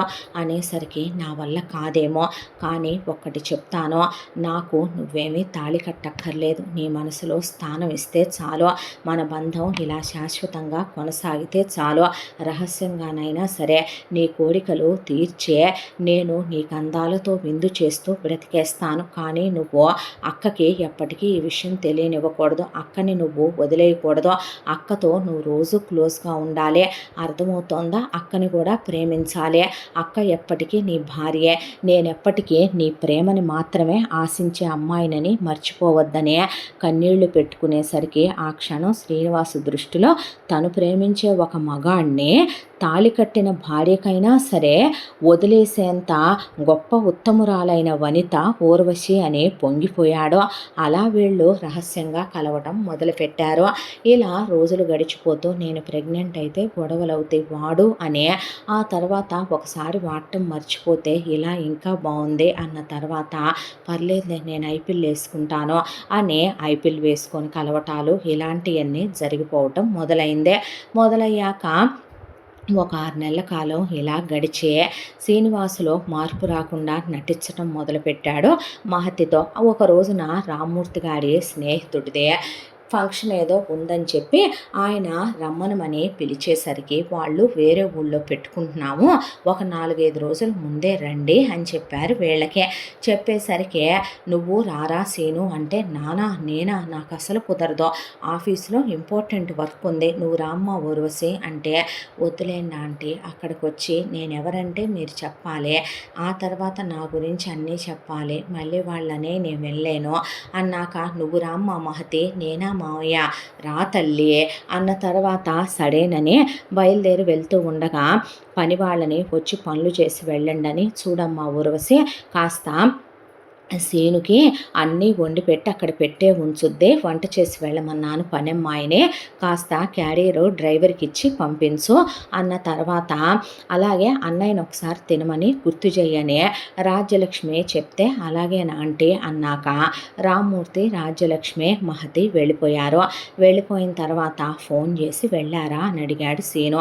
వెళ్ళారన్న తర్వాత, వాళ్ళు 4 రోజులు అన్నారని, 4 రోజుల దాకా నేను ఆఫీస్కి రాను, ఒక వర్క్ ఉంది నాకు అని చెప్పి అక్కడ పిఏకి మేనేజర్కి వర్కులు అప్పచెప్పి సరిగ్గా ఒక బాక్స్ తెచ్చుకున్న కాండోమ్స్ తెచ్చుకొని ఇంటికి వచ్చేసరికి పని వాళ్ళని పంపించేయమని ఊర్వశికి ఫోన్ చేస్తే వెళ్ళిపోమ్మని చెప్తే, అమ్మాయి గారు ఉంటామండి, చేసి పెడతాం, పర్లేదు, చిన్న చిన్న పనులేగా, 2 మనుషుల కోసం చేయలేనంత బద్ధకమేమీ నాకు లేదులే, మీరు వెళ్ళి రండి, అవసరమైతే ఫోన్ చేస్తాను అని అసలు ఎంతో మెత్తగా స్వీట్గా నత్తలా చెప్పింది వాళ్ళకే.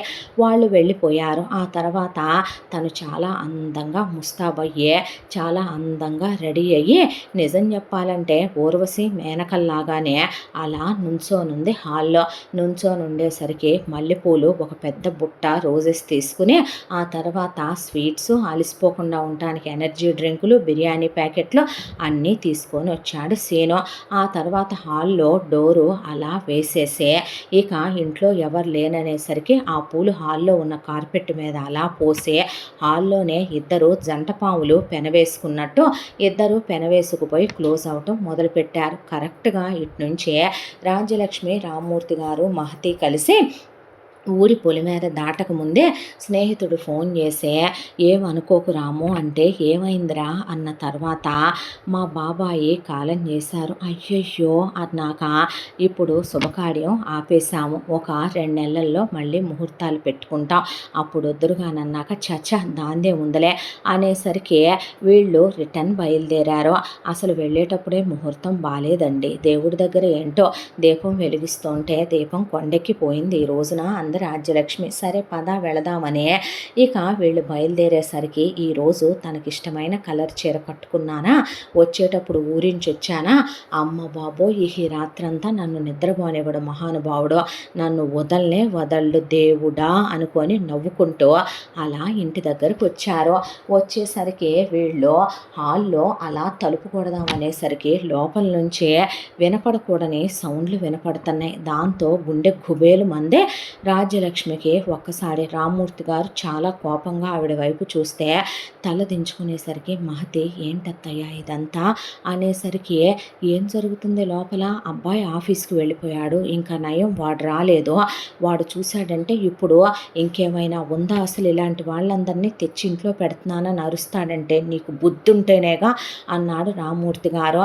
అసలు వాళ్ళల్లో వాళ్ళు చూసుకునే వాళ్ళు, ఏ 1,00,000 రూపాయలు ఇచ్చేస్తే పోయేదే, ఆ అమ్మాయికి డ్యాన్స్ వచ్చు, సంగీతం వచ్చు, ఆ అమ్మాయి దగ్గర అన్ని కళలు ఉన్నాయి, అపర కళలు, ఏదో ఒకటి పెట్టుకొని బతికేది కదా, ప్రతి ఒక్కళ్ళనే తీసుకొస్తావు, ఏ ఉద్యోగమో ఇప్పించేస్తే అయిపోయేది కదా, ఏ ఉమెన్స్ హాస్టల్కో వెళ్ళి ఉండేది కదా, ఇంతమంది మధ్యలో ఉంటున్నాం, మన పరువు బాధ ఇప్పుడు అనేసరికి, అక్కడికి పక్కింటి వాళ్ళు, అటుపక్కోళ్ళు ఇటుపక్కోళ్ళు అటు ఇటు తిరుగుతూ వాళ్ళ చెవిన ఆ మాటలు పడి వాళ్ళు ఎదురింటి వాళ్ళకి సైగలు చేసుకుని అందరూ గోళ్ళెక్కి వీళ్ళింటి వైపే చూడటం మొదలుపెట్టారు. ఎవరంటావమ్మా అనేసరికి, సందులో కుర్రాళ్ళందరూ తన అందంగా ఉంటుందని తన వైపే చూస్తున్నారుగా, అయితే మాత్రం పెళ్లి చేయమంటే చేయమా అమ్మ, వాళ్ళమ్మ పోయిందిలే 1 ఏడాది, అలా విడాకులైనలే, కాస్త ఆపుదాములేమని అనుకున్నాను, కానీ ఏం పనులు, చండాల పనులు అనేసరికి ఆ దరిద్రుడెవడో చూడు వాడికే ఇచ్చి చేద్దాం అని ఆవిడ అనేసరికి అలా కిటికీ తీసే స్థాణువైపోయి నుంచుంది మహతే. ఏమైందమ్మా అనే ఆవిడ అలా తొంగి చూస్తూ ఉండేసరికి బయట జనాలకి ఎదురింటి వాళ్ళకి వీళ్ళ కిటికీ వ్యూ బాగా కనపడుద్ది. దాంతో వాళ్ళు కూడా ఎగిరెగిరి చూడటం మొదలు పెడితే రామ్మూర్తి గారు పక్కకెళ్ళి చూసిన మనిషి మాటా పలుకు లేకుండా ఆయన అలా ఉగ్ర నరసింహ రూపం దాల్చి నిలబడిపోయేపాటికి రాజ్యలక్ష్మికి మాట రాలేదు. ఇంకేముంది, అవ్వా ఎవరో కాదు రాజ్యలక్ష్మి కొడుకే, నూలు పోగులేదమ్మా ఒంటి మీద ఇద్దరికి పాడు అనకూడదులే కానీ నీలి చిత్రాల్లో వాళ్ళు గెలుస్తారే అంతకన్నా ఘోరంగా ఉన్నారు లోపల. పాడు బంగారం లాంటి పెళ్ళాన్ని పెట్టుకొని అంత చక్కటి అమ్మా నాన్నల్ని పెట్టుకొని వీడికి ఇదేం పోయే కాలం, ఇలాగే ఉంటాయి ఒక్క కొడుకులను నెత్తికెక్కించుకొని పెంచితే పెంపకాలు. ఇప్పుడు కోడలు బతికేం చేస్తారో, అనాథ పిల్లని చేసుకొచ్చారు కట్నాలు లేకుండా అని తలా ఒక మాట మాట్లాడుతుంటే పట్టా పట్టా పట్టా రామ్మూర్తి గారు తలుపు కొట్టేపాటికి బట్టలు వేసుకొని గబగబా వచ్చేపాటికి తలుపు తీయటం రామ్మూర్తి గారు కుక్కని కొట్టినట్టు కొడితే నోట్లో దవడ పళ్ళన్నీ ఊగిపోయి నోట్లోంచి ముక్కుల్లోంచి బ్లడ్ వచ్చేసింది సీనుకి. రాజ్యలక్ష్మికి కోపం కట్టలు తెంచుకొని సీన్ని జుట్టంతా పీకి పడేసి బాది పారేసింది. లోపలికి వచ్చిన మహతి అలా కూర్చుండిపోయింది సోఫాలో. ఒకవైపున ఆంటీ అని ఊర్వశి మాట్లాడబోతుంటే, ఉసే బజారు దానా, నీతి జాతి లేనిదానా, నీ అమ్మ చచ్చిందని, నీ అమ్మ నా స్నేహితురాలని, ఏమోలే దిక్కులేని దానివి ఆడదానివి, నీ బతుకు ఎవడన్నా నాశనం చేస్తాడేమో చెరుస్తాడేమోనని వచ్చేటప్పుడే నీకేం చెప్పానే, నేను పెద్దమ్మనే, ఆయన పెదనాన్న, అది నీకు తోడబుట్టిందాల్లా చూసుకుంటుంది వదిన, నీకు అక్కడ అన్నయ్య ఉన్నాడు అని నేను చెప్పాను కదే కుక్క, అన్నయ్య దగ్గరే పక్క పంచుకుంటావే, నా కోడలు ఉందని నీకు తెలియదే కాపురాలు తీసేదానా, నీలాంటి నీతి జాతి లేని వాటిని పాపం తలవటం దయదలవటం నా తప్పని ఆవిడ చెప్పుతో ఆవిడే కొట్టుకొని జుట్టు పీకి పడేసి నన్ను కొడతారేంటనేసరికి పడేసి తుక్కు కింద ఆవిడ కొట్టేసరికి నువ్వు 5 నిమిషాలు ఉండటానికి వెళ్ళేదో, నడవ్వే బయటికి అనేసరికి అమ్మా అంటే చించేస్తాను రెత్తావంటే అన్నాడు ఆయన. అన్న తర్వాత బయటికి గెంటేశారు ఊర్వశినే. నాకు బయటికి వెళ్ళి ఎలా బ్రతకాలో తెలీదు, ఈ వ్యాపారమే పెట్టుకోవే, వీధిలో చాలామంది మగాళ్ళు ఉన్నారు, ఊళ్ళో ఇంకా మంది ఉంటారు, గుడ్డలిప్పుకొని నుంచోవే రోడ్డు మీద, బజార్ దానా కాపురాలు కూల్చేదానా అనే ఆవిడ గెంటి పడేసింది. ఆ తర్వాత కొడుకునే, ఒరే నువ్వు అసలు మనిషివా పశువంట్రా, ఏం జన్మెత్తావురా నువ్వు, ఎలా పుట్టావురా, నీ బతుకు చెడా, ప్రేమించానన్నావు, పెళ్లి చేసుకున్నావు, ఆ పిల్లతో అంతన్యోన్యంగా ఉంటున్నావని మురిసిపోయావు, ఆస్తంతా నీ దినం చేసాం, వ్యాపారం పెట్టించాం, నీకు పొయ్యే కాలం రానో, కల్లోనైనా మీ నాన్నగారికి ఆ బుద్ధి లేదే, నన్ను తప్ప ఆయన పరాయి ఆడదాని వైపు కన్నెత్తి మహానుభావుడు చూసిందే లేదే, నీకెలా వచ్చిందిరా, 7 తరాల్లో నా తరపున ఆయన తరపున ఏ మగాళ్ళకి లేని దరిద్ర బుద్ధి మొదలష్టపు వెధవ అనేసరికి మహతి లేచి నుంచోనే, ఏం తక్కువ చేశానని చేశావురా ఇలా, కాలేజీలో ప్రశాంతంగా చదువుకుంటున్నాను, ఫ్రెండ్షిప్ అన్నావు, పరిచయం అన్నావు, ఆ తర్వాత ప్రపోజ్ చేసావు, నేను లేనిది చచ్చిపోతానన్నావు, కాళ్ళ చుట్టూ తిరిగావు, చాలా ప్రేమించేశావు, ఎంటెక్ వరకు 6 ఏళ్ల ప్రేమని ఎలా మర్చిపోయావురా, పెళ్లి చేసుకుందామన్నావు, పెళ్లి చేసుకున్నావు, ఆఫీసుకు కూడా వస్తానన్నాను అత్తయ్య, రాత్రంతా నాతో కలిసి నువ్వు అలసిపోతావు, పొద్దున్నే నువ్వు మళ్ళీ ఆఫీస్కి వచ్చి అలసిపోతే నేను వచ్చేసరికి ఫ్రెష్గా ఉండి నవ్వుతూ ఎదురు రావు, నాకు నీతో కలిసే కొద్దీ హుషారుగా ఉంటుందన్నాడు. ఏ రోజైనా దూరం పెట్టానా అత్తయ్య, ఏ విషయంలోనైనా నీ మాట కాదన్నానా, ఒక్కొక్కసారి నువ్వు నాతో బిహేవ్ చేసే బాధగా ఉన్నా సరే ఇష్టంగా నవ్వుతూ నీతో కలిశానే తప్ప ఎప్పుడైనా నువ్వు నాతో అలా ఎందుకుంటున్నావు ఇలా ఎందుకుంటున్నావు అని అడిగానా, నువ్వెక్కడికి వెళ్దామంటే అక్కడికి పీరియడ్స్లో కూడా నువ్వు క్లోజ్ అవుదామన్నా కాదనలేదు కదరా హస్బెండ్ అని, పిల్లలు వద్దన్నావు, నువ్వే ఒక్కోసారి కాండోమ్స్ వాడవో, అయినా సరే ఐపిల్ వేసుకున్నాను, అయినా సరే ఎవరికీ తెలియకుండా నేను ఏదో ట్యాబ్లెట్లు తెచ్చుకొని మింగానే తప్ప నీకు పిల్లలంటే అప్పుడే రెడీగా లేవేమోనని ఇబ్బంది కూడా పెట్టలా, అత్తయ్య మావయ్యనే మిమ్మల్ని అమ్మా నాన్నల్లా చూసుకుంటూ ఇంట్లో ఉన్నానే తప్ప నేనే మగాడి మీద మనసు పడ్డానురా, నేను బాగానే ఉంటానుగా, చాలామంది కాలేజీలో నాకు ప్రపోజ్ చేశారుగా, ఈ వీధిలో ఉన్న చాలామంది నన్ను బాగున్నావమ్మా అని ఆంటీలు అక్కలు అంటారుగా. నేను వెళ్తుంటే చాలామంది నన్ను చూస్తారు కదరా, ఏరా వర్షంలో తడిసినా అది నీకు అందంగా కనపడిందే. ఒక వైట్ షర్ట్ వేసుకొని ఒక 6 అడుగుల అబ్బాయి, ఒక ప్యాక్ ఉన్న అబ్బాయి వర్షంలో తడిస్తే ఆడాళ్ళకు కూడా అందంగా కనపడతారుగా. మొగుడికి పొట్టున్నా, మొగుడికి బట్టున్నా, మొగుడికి మెల్లకన్నున్నా, మొగుడికి పళ్ళెత్తులున్నా, మొగుడికి వాడు నల్లగున్నా లోపం ఉన్నా, వాడు ఎలా ఉన్నా మరి పెళ్ళాలు ఎందుకురా పక్కింటి వాడి వైపు ఎదురింటి వాడి వైపు. మాకు ప్రపంచం ఉంటుందిగా, మేము బయటికి వెళ్ళి చదువుకుంటున్నాంగా. 10th నుంచి మాకు అబ్బాయిలతో పరిచయాలు ఉంటాయిగా, ఫేస్బుక్, ఇన్స్టాగ్రామ్. ఈరోజు ప్రపంచం చాలా పెద్దగా ఉందిగా. మీరు చేసే తప్పు మరి మేం చేస్తే ఎందుకు చేసావురా ఇలా, ఎలా చేయగలిగావురా ఇలా, ఏ విషయంలో నేను నీకు లోటు చేశానో. ఓ నేను దానంత తెల్లగా లేననా, దానిలాగా బజారు దానిలాగా నీ మీద బట్టలు ఇప్పుకొని నేను పడిపోననా, దానిలాగా నేను నీకు మొత్తం ఒళ్ళంతా ఆరేసే అర్ధనగ్న వస్త్రాల్లో కనిపించట్లేదనా. ఓ ఇల్లాలొద్దా పెళ్లి చేసుకునే అబ్బాయిలకి, వెలయాళ్ళు కావాలి కాపురాలు చేయటానికి. ఓ ఇల్లాలైతే ఒళ్ళు పమిటి కప్పేసుకుంటుంది కదో, ఇల్లాలైతే సంసారపక్షంగా ఉంటుంది కదో, వెలయాళ్ళు కావాలా మీలాంటి కామంతో నిండిపోయిన కళ్ళు ఉన్న మగ కుక్కలకి. పచ్చకామెర్లు ఉన్నవాడికి లోకమంతా పచ్చగానే కనపడుద్దని అసలు ఎలా చూడగలిగావురా అలా.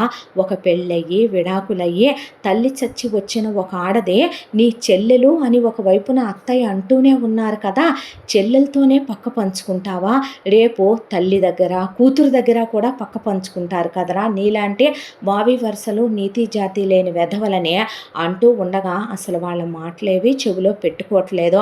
ఎక్కడికి వెళ్ళిపోయింది ఊర్వశి, ఏమైందని పరిగెత్తుకుంటూ ముందు వాళ్ళు ఆపుతున్నా ఆకుండా వెళ్ళేసరికి జస్ట్ 4 అడుగులేసి కాలనీ బస్ స్టాప్లో కూర్చొని ఉంది ఊర్వశి.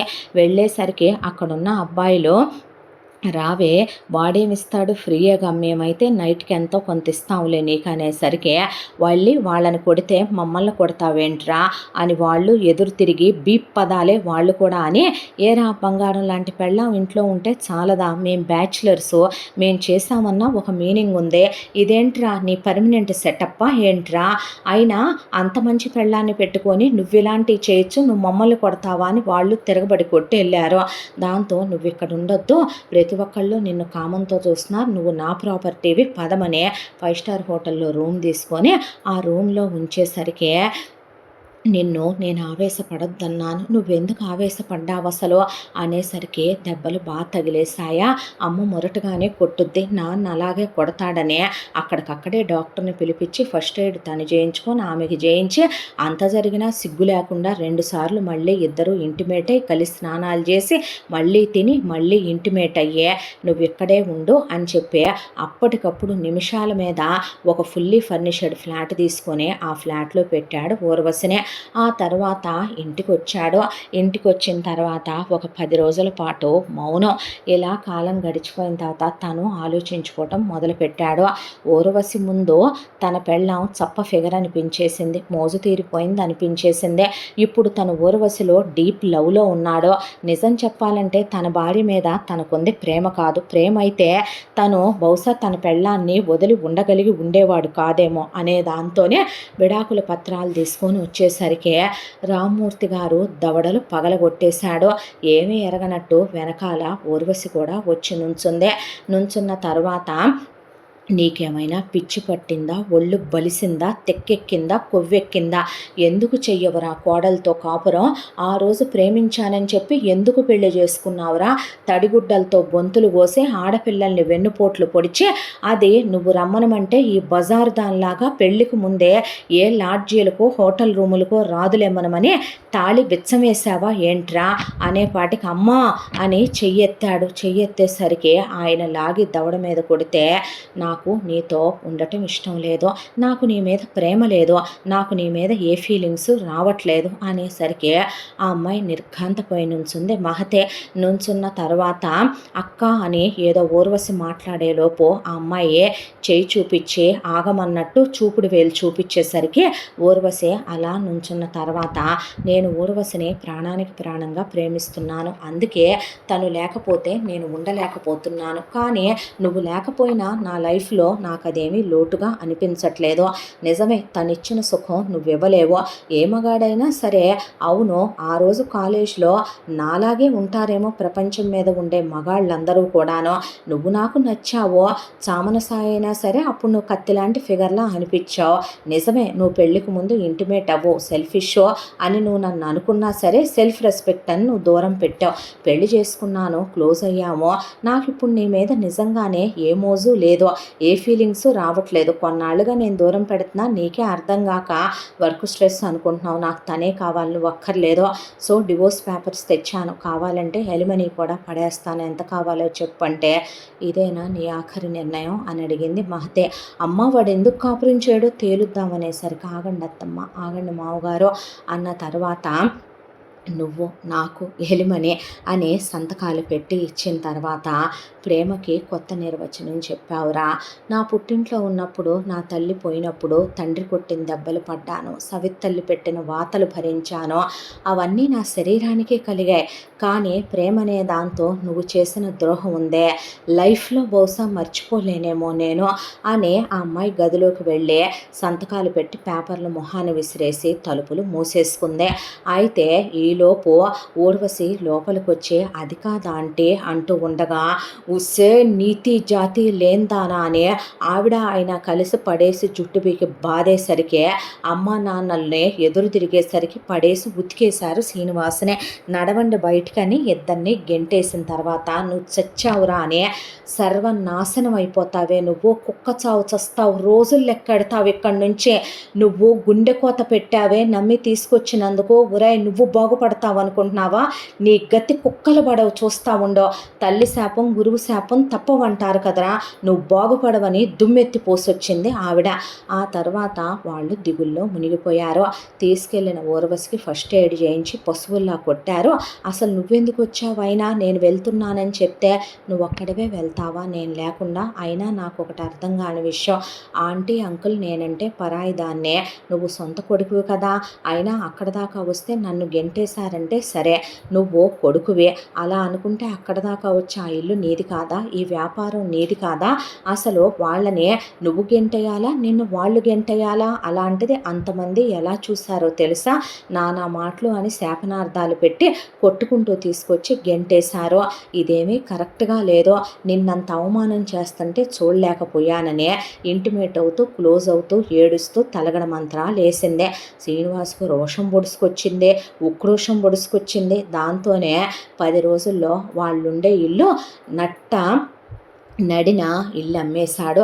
అమ్మేసేసరికి ఇల్లు కొనుక్కున్న వాళ్ళు వచ్చి ఎప్పుడు ఖాళీ చేస్తారండి అని అడిగితే, మా ఇల్లు మేం ఖాళీ చేయటం ఏంటి, శ్రీనివాస్ గారు అమ్మేశారండి మాకు అనేసరికి ఇల్లు కొడుకు పేరు మీద పెట్టామని వాళ్ళకు అప్పుడు జ్ఞాపకం వచ్చే తెల్లమొహాలు వేసుకొని నుంచునేసరికి స్నేహితులు బంధువులు అందరూ వచ్చి వాళ్ళు ఎకాయికిన శ్రీనివాస్ దగ్గరికి వెళ్ళి, ఈ బజారు దానికోసం నువ్వు అమ్మా నాన్నల్ని బంగారం లాంటి పెళ్ళాన్ని వదిలేసుకోవటం తప్పయ్యా, అలా చేయకూడదురా బుద్ధి తక్కువ కుక్క అని కోపంతో కొంతమంది, ప్రేమతో కొంతమంది, అర్థిస్తూ కొంతమంది ఇలా చెప్పి, తప్పయ్యా అమ్మాయికి ఇంకో పెళ్లి చేసి పంపిద్దాం, నీ భార్యకి నువ్వు అలా విడాకులు ఇవ్వకూడదురా, రేపో మాపో పిల్లలు పుడతారు, అమ్మా నాన్నని యాష్టత పెట్టబాకంటే వెళ్ళి మీ పని మీరు చూసుకోండి అని వాచ్మెన్తో గెంటిచ్చేశాడు వాళ్ళనే.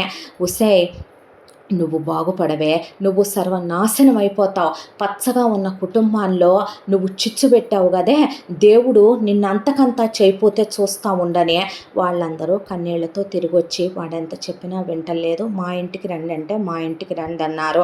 వద్దని వీళ్ళు మేమే ఎక్కడికైనా వెళ్ళిపోతాంలే, నాకేం భారం కాదు, అది మా కూతురు అనుకుంటాము, రా తల్లి అని తీసుకొని వెళుతుండగా ఆ అమ్మాయి వాంతులు చేసుకున్న తర్వాత కడుపు తేంచేసుకోమ్మ వద్దు అన్నాక చుట్టాలు కూడా ఆగండి వదిన అలా అనమాకండి అని పాపం మళ్ళీ వెళ్ళి నీ పెళ్ళాం నీళ్లు పోసుకుందరా కడుపుతో ఉందరా అనేసరికి ఊర్వశిని హాస్పిటల్కి తీసుకెళ్ళి తీసుకొచ్చుకున్నాడు. అప్పుడే ఏం చేయమంటారు అయితే, నన్ను కడుపుతో ఉంటే దాందే ఉందే, ఎవడికొచ్చిందో ఎల్లు అడుక్కోండి అనేసరికి, ఒరే నీ భార్యతో నువ్వు కలిసేటప్పుడు నీకు తెలియదారా, నువ్వు వాడి కలిసావో వాడకుండా కలిసావో, నాకు వాళ్ళకి సంబంధాలు లేవు మీరు పోండి అన్న తర్వాత తర్వాత నువ్వు లోపలికి వద జ్యూస్ తాగుదుగానని పెళ్ళాన్ని తీసుకొని లోపలికి వెళ్ళిపోయాడు. వాళ్ళకి పెళ్ళి కూడా చేసేసుకున్నాడా అని వాచ్మెన్ అడిగితే అయ్యిందమ్మా పెళ్ళి, ఆవిడకి కడుపు వచ్చిన తర్వాతే పెళ్లి చేసుకున్నారని వాచ్మెన్ చెప్పాడు. వీళ్ళకి గుండె బద్దలైపోయింది. వచ్చి ఆ విషయం రామ్మూర్తి గారితో చెప్దామనే లోపే రామ్మూర్తి గారు రాజ్యలక్ష్మి మహతిని తీసుకొని ఎక్కడికో వెళ్ళిపోయారు. అయ్యయ్యో అని వీళ్ళు అనుకుంటూ ఉండగానే రామ్మూర్తి గారు ఒక చిన్న ఉద్యోగంలో చేరాడు. ఒకప్పుడంటే ఆయనకి వయసు ఉంది, అజం ఉంది, ఉద్యోగం చేయగలిగిన శక్తి ఉంది. ఇప్పుడు ఆయన పేరు మీద ఆవిడ పేరు మీద ఉన్న 20 లక్షలు తప్ప వాళ్ళ దగ్గర రూపాయి లేవు. వెళ్ళిన చిన్న జీతం వస్తుంది. ఒకవైపున కడుపులో ఉన్న బిడ్డ మీద నాకు మమకారం ఉంది, అబార్షన్ చేయించుకోనంది మహతి.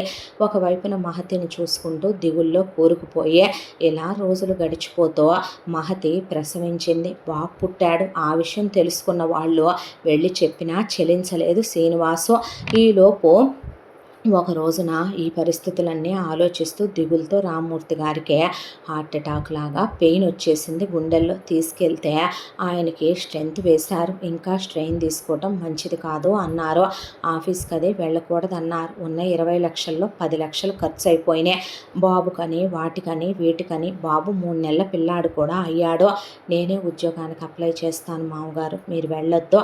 ఒకప్పుడు మీ అబ్బాయి నేను ఉద్యోగానికి వెళ్తానంటే వద్దు, నాతో కలిసి నువ్వు అలసిపోతున్నావు, రెస్ట్ తీసుకోమంటే ఈ సర్టిఫికెట్లు ఎందుకు పనికొస్తాయని చాలా గర్వంగా దేవుడి ముందు నేను అని ఉంటాను. దేవుడు అందుకే నాకు ఈరోజు అవసరం తెచ్చాడని జాబ్కి అప్లై చేసి వెళ్తే ఉన్న వాటిల్లో కాస్త పెద్ద జీతం వచ్చే దగ్గరికి వెళ్ళింది. వెళ్తే వాళ్ళు సెలెక్ట్ అయ్యావమ్మా, కాకపోతే ఈ ఊళ్ళో కాదు వేరే ఊళ్ళో మాది ఇంకో బ్రాంచ్ ఉంది, అక్కడికి కావాలమ్మా నువ్వు అన్న తర్వాత వచ్చి చెప్తే ఇక్కడి నుంచి వెళ్ళిపోతేనన్నా మనకి కాస్త పరిసరాలు మారితే మనసు ప్రశాంతంగా ఉంటుంది, వెళ్ళిపోదామమ్మా అని అక్కడున్న స్నేహితులకి చెప్పేసి అక్కడి నుంచి వాళ్ళు ఇంకా వేరే ఊరు వచ్చేసారు.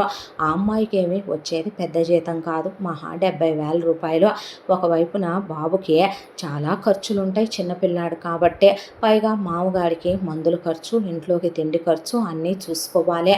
సిటీ అవుట్ కట్స్కి వెళ్ళిపోయారు. అక్కడ చిన్న చిన్న ఇండివిడ్యువల్ హౌసులు, పెద్ద పెద్ద హౌసులు అన్నీ ఉన్నాయి. అలాంటి చోట ఒక 2 BHK చిన్న ఇండివిడ్యువల్ హౌస్, ఓనర్స్ ఫారెన్లో ఉంటాం, రెంట్ నెల అకౌంట్లో వేయండమ్మా చాలని చెప్పి ఫోన్ కాంటాక్ట్లోనే వాళ్ళకి ఒక చిన్న 2 BHK ఇల్లు అద్దెకిచ్చారు. అది తీసుకొని అందులో ఉంటూ ఉండగా ఒక రోజున రామ్మూర్తి గారు ఎన్నాళ్ళ కోపం ఆయన మనసులో ఆపుకోగలడు. బాబు అలా ఉయ్యాల్లో ఏడుస్తుంటే అన్నీ గుర్తొచ్చిన ఆయన రాజ్యలక్ష్మిని పడేసి దవడలు వాచిపోయిందాకా, బెల్టులు తెగిపోయిందాకా కొట్టేపాటికి అప్పుడే ఆఫీసు నుంచి వచ్చిన మహతే అడ్డం పడిపోయి ఆయన కాళ్ళు వాటేసుకుందే.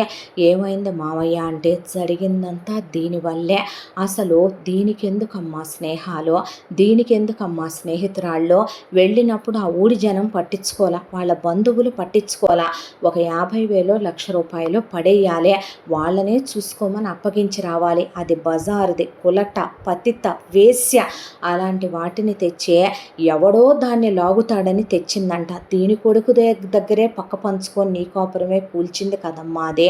ఎన్ని సంతోషాలు, ఎన్ని ఆనందాలు, ప్రతిరోజు పండగలా ఉండే జీవితం, నలుగురు అసూయతో ఏడ్చేవాళ్ళు చూసి మన ఇంటినే. అందుకే దిష్టి తగిలేసిందేమోలే మామయ్య, అత్తయ్యను కొట్టొద్దు, నా మీద ఒట్టే మీరు కొడితే. అయినా ఒక విషయం చెప్పమంటారా మామయ్య, మీ అబ్బాయి అత్తయ్య ఏదో తన్ని తీసుకొచ్చిందని ఊర్వశిని చూసే టెంప్ట్ అయ్యాడని మీరు అనుకుంటున్నారు. మీ అబ్బాయిలోనే ఆ దుర్గుణం ఉందే, అది మీ నుండి అత్తయ్య నుండి రావాలని లేదు కదా.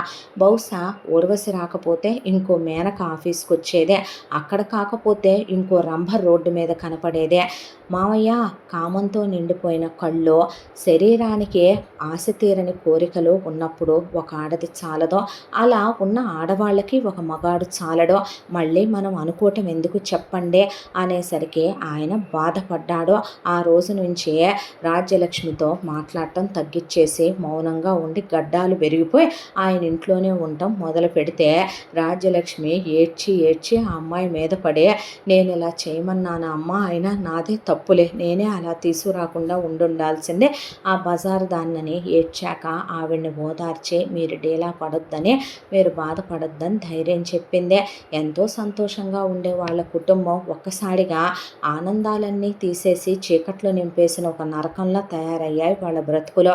ఏదో బ్రతకాలి కాబట్టే దేవుడిచ్చిన బతుకు సావకూడదనే దాంతో ఆ అమ్మాయి ఉద్యోగంలో పడి కొట్టుకోవటం, పిల్లాడిని చూసుకుంటూ రాజ్యలక్ష్మి ఒకవైపున వీళ్ళందరినీ చూస్తూ ఆ అమ్మాయి జీవితం ఏంటో క్వశ్చన్ మార్క్ అయిపోయిందని, ఎవరూ లేని పిల్ల బతుకు అలా కొడుకు చేసేసాడని తాము ఆ పిల్ల మీద డిపెండ్ అయిపోయామని రామ్మూర్తి గారు బాధపడుతూ ఉండగా, రాజ్యలక్ష్మి ఒక రోజున బాబుకి గోడ మీద కూర్చోబెట్టి పిల్లాడికి కూడా 8 నెలలు వచ్చినాయి అన్నం తినిపిస్తుంటే బాబు ఆడుకునే బొమ్మ ఒకటి పక్కింట్లో పడేశాడు. అక్కడ చిన్న చిన్న ఇళ్ళులే కాదు పెద్ద పెద్ద ఇళ్ళు కూడా ఉంటాయని మెల్లిగా అక్కడ స్టూల్ వేసుకొని పైకెక్కింది రాజ్యలక్ష్మి. చాలా పెద్ద స్థలం, మధ్యలో చిన్న అందమైన ఇల్లు. ఎంత బాగుందో ఇల్లు. అక్కడ పూల మొక్కలు, పళ్ళ మొక్కలు, ఇది ఉంది ఇది లేదు అనకుండా అన్నీ నిండిపోయి ఉన్నాయి. తన కళ ఒక రోజున అలాంటి ఇంట్లో మనవళ్ళు మనవరాళ్లతో కొడుకు కోడలతో కలిసి ఉండాలనే. కొడుకు నీ ఇష్టమమ్మా, your word is my order, చెప్పు ఎలాంటి ఇల్లు కావాలి నీకు అని అడిగిన మాటలు గుర్తొచ్చి కళ్ళల్లో నీళ్లు తిరిగినాయి. ఎంత దాంట్లో ఆవిడ ఆలోచిస్తూ ఉండగా బాబు బొమ్మ తీసుకొని ఒకదాని తర్వాత ఒకటి ఆ పక్కన ఇంటి వైపు వేయటం మొదలుపెట్టాడు. అక్కడ ఒక అబ్బాయి పెయింటింగ్ వేసుకుంటున్నాడు. దాంతో రాజ్యలక్ష్మి మొగుడికి తెలిస్తే ఇప్పుడు చంపి పడేస్తాడు, అసలే కోడలు ఆఫర్లో ఉన్న బొమ్మలు కొనుక్కొచ్చానంది అనే దాంతో బాబుని ఇంట్లో కూర్చోబెట్టి ఆయన దగ్గర కాస్త చూసుకుందరు అని గబగబా చేయి కడుక్కొని పక్కింటి గేటు తీసుకొని వెళ్తే ఎవరు అన్నాడు ఆ అబ్బాయి. అనేసరికి అమ్మా బాబు, నేను పక్కింట్లో ఉంటానమ్మా, నా పేరు రాజ్యలక్ష్మి, మా వాడి పేరు రామ్మూర్తి, మా అమ్మాయి పేరు మహతి, మా మనవడు బుడ్డోడమ్మ లలిత్, వాడి పేరు 8వ నెల, బొమ్మ ఆడుకుంటూ నేను అన్నం తినిపిస్తుంటే మీ వైపు వేసేసాడయ్యా 4 బొమ్మలు, తీసుకెళ్దామని వచ్చాను బాబు అంటే తీసుకోండి అన్నాక అయి తీసుకున్న తర్వాత చాలా థ్యాంక్స్ బాబు, ఒక మాట చెప్పొచ్చా అంటే చెప్పండి అమ్మా అనేసరికి అమ్మ అనే ఆ పిలుపు ఎక్కడో ఆవిడ గుండెల్లో పులకింతలు రేపినట్టు అనిపించే, మీ ఇల్లు చాలా బాగుంది బాబు, చాలా అందంగా ఉంది, అన్ని చెట్లు పూల మొక్కలు చాలా ప్రశాంతంగా ఉందయ్యా అనేసరికి మీరు ఎప్పుడు కావాలంటే అప్పుడు రండి, ఇవన్నీ అమ్మేవేమీ కాదు, ఆర్గానిక్స్ మొక్కలవి ఉంటే మనసు ప్రశాంతంగా ఉంటుందని పెంచుతున్నాం, మీరు ఏ కావాలంటే అవి కోసుకెళ్ళండి అంటే పువ్వులు తీసుకెళ్తాను పూజ చేసుకోవటానికి, అయ్యో ఇక్కడ అన్నీ ఉంటాయి తీసుకెళ్ళండి అమ్మా అన్న తర్వాత చాలా థ్యాంక్స్ బాబు అన్నాక ఎప్పుడు వచ్చారు, కొత్తగా వచ్చారా అన్నాక లేదయ్యా కొంతకాలం అయింది మేము వచ్చి, మా అమ్మాయి ఇక్కడ ఈ కంపెనీలో జాబ్ చేస్తుంది, అంకుల్కి కాస్త ఆరోగ్యం బాగోదు ఇంట్లోనే ఉంటారు, నేను బాబుని చూసుకుంటూ వచ్చిన దగ్గర నుంచి మీ ఇల్లు చూస్తున్నాను, కాకపోతే పలకరిస్తే బాగోదేమోనని, అయ్యో అలాంటిదేమీ లేదు అనే అటు తిరిగి అతను మళ్ళీ పెయింట్ వేసుకుంటూ ఉండగా తను అబ్బాయే పెయింటర్ అనుకుంటా అని లోపలికి వచ్చింది. చిచ్చి పెయింటర్ అనకూడదు కదా వాళ్ళని,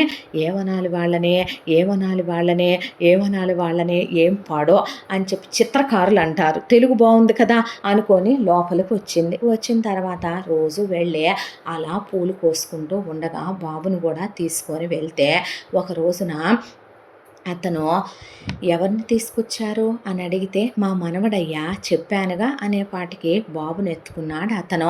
నీ పేరు చెప్పలేదు బాబు, కిరీటి అనేసరికి బాగుంది అర్జునుడి పేరు అని నవ్విన తర్వాత ఆ అబ్బాయి బాబుతో ఆడుకుంటూ కూర్చొని బాబుని అలా స్పృశిస్తూ ఒళ్ళో కూర్చోబెట్టుకున్న తర్వాత బాబుకి ఏం తింటాడమ్మా అని అడిగితే ఈ తింటాడు నానా అని చెప్పాక బిస్కెట్ తెప్పించిస్తే బాబు బిస్కెట్ తింటూ ఆ అబ్బాయిని అలా మీద పడే తడుతూ ఆడుకుంటుంటే ఆ తర్వాత రాజ్యలక్ష్మి వెళ్ళొస్తానయ్యా అంటే అమ్మ ఆగండి, ఈరోజు క్యారెట్స్ అలాగే ఈరోజు లేతగా ఉన్నాయని బెండకాయలు చూడండి, ఇవన్నీ ఫ్రూట్స్ వెజిటబుల్స్ ఈరోజు అన్నీ తీసుకొచ్చారు, కట్ చేసి తీసుకువెళ్ళాలి మీరు అన్నాక వద్దులేయ్యా పద్దాక రోజు ఏదో ఒకటి ఇస్తున్నావు అన్నాక అదేంటమ్మా అలా అంటారు, మీ కొడుకే ఇస్తే తీసుకోరు అనేసరికి కడుపు కడుపులో పేగులు తెగిపోయినాయి ఆవిడకే.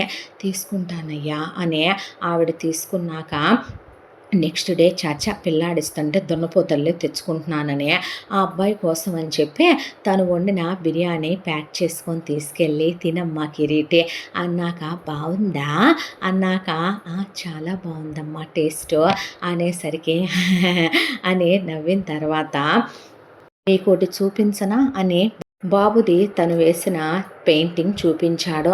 ఎంత అందంగా వేశావయ్యా, వామ్మో అని ఎంత ముద్దుగా ఉన్నాడయ్యా మా మనవడు అనేసరికి అవునా అమ్మా అన్న తర్వాత చాలా చక్కగా వేసావయ్యా అందావిడ. అన్న తర్వాత ఇలా వెళ్ళిపోయింది.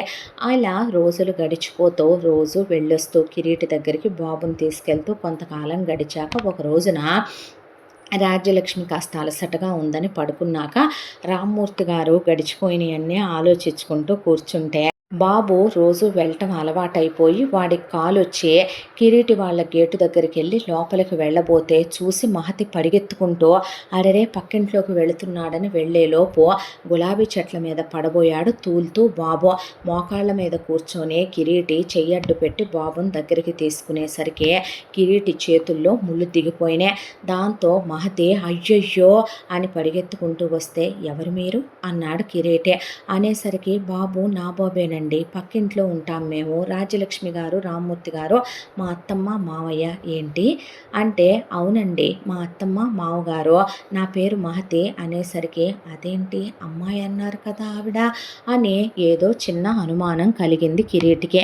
ఆ తర్వాత రాజ్యలక్ష్మి లేచి చూసి అయ్యో ఎక్కడున్నాడమ్మా అని పరిగెత్తుకొస్తే అత్తయ్య బాబును పట్టుకోండి ఇక్కడికి వచ్చేసాడు తప్పించుకొని అన్నాక అయ్యయ్యో మీ చేతిలో గులాబీ ముళ్ళు దిగిపోయాయండి, ఐఎమ్ రియల్లీ వెరీ సారీ, చిన్నపిల్లలు దేవుడితో సమానం, మీరేంటండి సారీ చెప్తారు అన్న తర్వాత ఒక్క నిమిషం ఫస్ట్ ఎయిడ్ బాక్స్ ఉందా అని పని వాళ్ళని అడిగితే తెచ్చిచ్చాక ఆ అమ్మాయి ఫస్ట్ ఎయిడ్ చేసిందే. చేసిన తర్వాత మా అమ్మాయి అయ్యా చెప్పానుగా నీకు అన్న తర్వాత ఆహా అనే ఆ అమ్మాయి షేక్ హ్యాండ్ ఇవ్వటానికి చెయ్యి చాపితే కిరీటి తడుగుతున్నట్టుగా ఎక్కడుందండి మీ చెయ్యి అని అడిగేసరికి అదేంటి బాబు అందే. ఒక్కసారిగా రాజ్యలక్ష్మి ఏమైందా అంటే అదేంటి తడుముతున్నావేంటయ్యా నేను బ్లైండా అంటే జోకులేమాకయ్యా నాతో, నువ్వు పెయింటింగ్స్ ఎలా వేస్తున్నావు అనేసరికి నిజమా మీరు చెప్పేది అంది మహతి. అవునండి నేను బ్లైండ్, నాకు కళ్ళు కనిపించవు అన్న తర్వాత షాక్ అయిపోయి వాళ్ళు మరి నన్నెలా గుర్తుపట్టావయ్యా, నేను నా కళ్ళే లేవా అంటే కానీ నాకు అన్నీ తెలుసు, నేను మీరు వచ్చినప్పుడు మీ స్మెల్ సెన్స్ చేస్తాను, ఈవిడిది కొత్త స్మెల్ అనే ఎవరని అడిగాను. మరి బాబు బొమ్మెలా వేసావయ్యా చూడకుండా, ఎవరినైనా నేను టచ్ చేసి స్పృశిస్తే వేయగలనా అంటే అనేసరికి అవునా బాబు అన్నాక అవునా అంటే అన్నాక నాకెవరూ లేరు, కూరగాయలు ఏం చేసుకుంటాను తీసుకెళ్ళండి అంటే నిజంగానే నాకెవరూ లేరమ్మా అన్నాడు. అన్న తర్వాత వాళ్ళు ఒక్కసారిగా దిగ్భ్రాంతికి లోనైనట్టు ఏం మాట్లాడకుండా బాబు అన్నీ తెలుస్తేగమ్మా నీకు ఆంటీ, నేను అందరిలానే అన్న తర్వాత నిజంగా మీరు చాలా గ్రేట్ అండి, బ్లైండ్ అనేసరికి కళ్ళద్దాలు చేతికర్ర ఉండాలనుకున్నారా అనేసరికి చచ్చ అలా కాదులేండి, మీలాంటి గొప్ప వాళ్ళకి దేవుడు చాలా స్కిల్స్ ఇచ్చి కళ్ళు తీసేసి పెద్ద లోపం పెట్టేశాడు అన్నాక వాళ్ళు బాధతో తిరిగి వచ్చిన తర్వాత లోపలికి వచ్చి మొత్తం రామ్మూర్తి గారికి చెప్తే రాజ్యలక్ష్మి అందరితో చుట్టరికాలు కలిపి రావాలిగా నువ్వు అంటే ఆ అబ్బాయి మంచోడండి అనేసరికి నిజంగా మంచివాడే మామయ్య, లేకపోతే బాబును కాపాడటానికని చేతుల్లో ముళ్ళు గుచ్చించుకుంటాడా అని లోపలికి వెళ్ళిపోయింది మహతి. నెక్స్ట్ డే రాజ్యలక్ష్మి వెళ్ళి కిరీటి చేతులు పట్టుకొని కూర్చోబెట్టి నాన్న అనేసరికి రెండా అంటే ఎప్పుడూ లోపలికే రావట్లేదు, లోపలికి రెండమ్మా అని తీసుకెళ్తే లోపలిల్లు ఇంకా అందంగా ఉంది, ఆంటీ కాఫీ అనేసరికి ఆవిడకి కొడుకు కాఫీ అని చీర్స్ అన్న రోజులు గుర్తొచ్చి బాధపడకండి ఎందుకు బాధపడుతున్నారు అంటే నేను బాధపడుతున్నానని మీకు తెలుసా, ఏడుస్తున్నట్టున్నారు అనేసరికి దేవుడు నీకు జ్ఞాన దృష్టి ఇచ్చేశాడు నాయన అనుకొని తాగుతానయ్యా కాఫీ అంటే కలుపుకొచ్చి చీర్స్ అంటే అనేసరికి అమ్మనే అనలే అదే బాగుందే అలాగేనమ్మా అన్న తర్వాత కిరీటి, ఓ మాట అడగనా నిన్ను? ఇలా ఎప్పటినుంచి ఉంది నాన్న?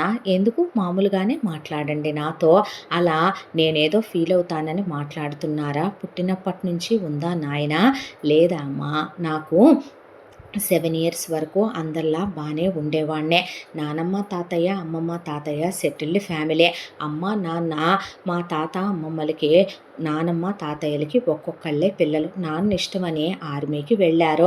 వెళ్ళి నాన్న అప్పుడప్పుడు వస్తూ ఉండేవారు. అలాగే నాన్న నా 7 ఇయర్స్ అప్పుడు ఓసారి వస్తే అందరం ఫ్యామిలీ ట్రిప్ వెళ్ళాం. వెళ్ళినప్పుడు బస్సు కారు లోయలో పడిపోయింది. అందరూ చనిపోయి అమ్మమ్మ నేను బ్రతికాము. అదిగో ఆ ఫోటోలో ఉంటుంది చూడండి.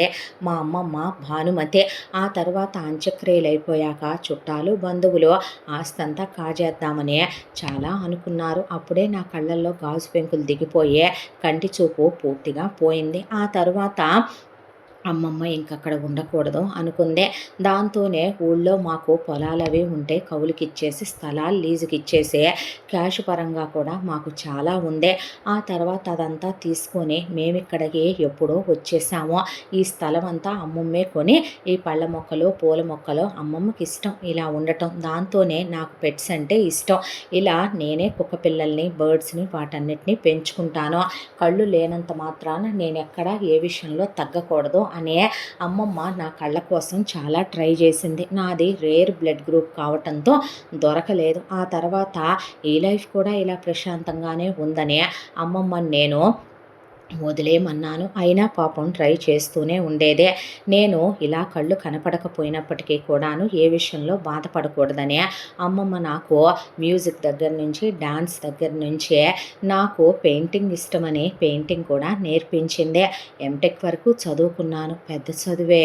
ఆ తర్వాత పిహెచ్డి కూడా చేశాను. అమ్మో అన్న తర్వాత ఇక నాకు బయటికి వెళ్ళి ఎక్కడ ఉద్యోగాలు చేయటం ఇష్టం లేదు. దాంతోనే ఇంట్లో ఉండి ఇలా పెయింటింగ్స్ వేస్తూ ఉంటాను.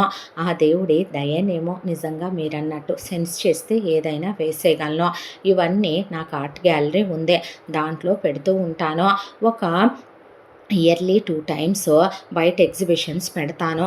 నా ఆర్ట్స్ అంటే చాలా క్రేజ్ ఉంది బయట. నేనెవరో తెలియదు కానీ వాళ్ళు కొన్ని లక్షలు పెట్టి కొనుక్కొని తీసుకెళ్తూ ఉంటారు నా పెయింటింగ్స్. దేశ విదేశాల్లో కూడా మంచి మార్కెట్ ఉంది నా పెయింటింగ్స్కి అని చెప్పుకొచ్చాడు కిరీటి. ఇలా కూడా పిల్లోడు బాగా సంపాదిస్తున్నాడు అనుకున్న తర్వాత ఇక పెళ్లి చేసుకోలేదా బాబు? చూశానమ్మా, చేసుకుందామనే.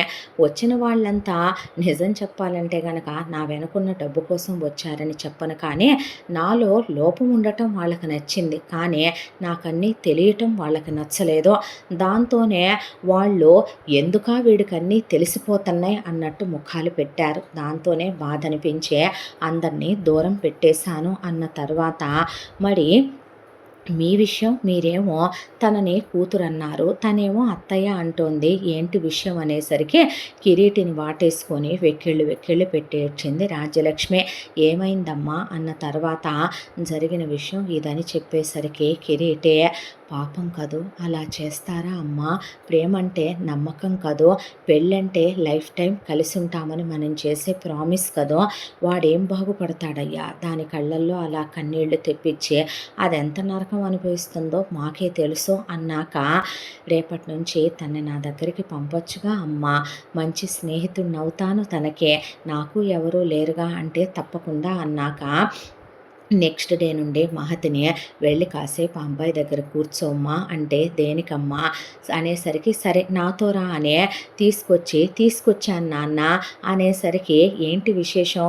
నీది పెయింటింగ్ వేస్తానన్నాడు. నేనే అడిగాను కిరీటిని, రామ్మా అన్నాక కూర్చున్నాక కిరీటి ఆ అమ్మాయిని స్పృశిస్తూ పెయింటింగ్ వేయటం మొదలు పెడితే అక్కడున్న పనివాళ్ళు ఒక కుక్కపిల్ల వెనక ఇంకో కుక్కపిల్ల వెళ్ళటం చూసావయ్యా, వాడు దాన్ని వదిలి ఉంటాడేమో, నువ్వు ఉంటున్నావు మరి నన్ను వదిలే అనే పనమ్మాయే అనుకుంటూ ఉండగా, జంతువులకి మనకన్నా తక్కువ అనుకునే మనుషులకు కూడా ప్రేమాభిమానాలున్నాయి. ఒక నీచుడు నన్ను ఇలా చేశాడని అమ్మాయి కళ్ళల్లోంచి నీళ్ళు వస్తే మొహం స్పృశిస్తూ ఉండగా కన్నీళ్లు తగిలాయి కిరీటి చేతికే. ఆ కన్నీళ్లు తుడిచి ఆ అమ్మాయి బొమ్మ చాలా అందంగా నవ్వుతున్నట్టేస్తే ఎంత అందంగా వేశాడో చూడమని రామ్మూర్తికి చూపించింది రాజ్యలక్ష్మి.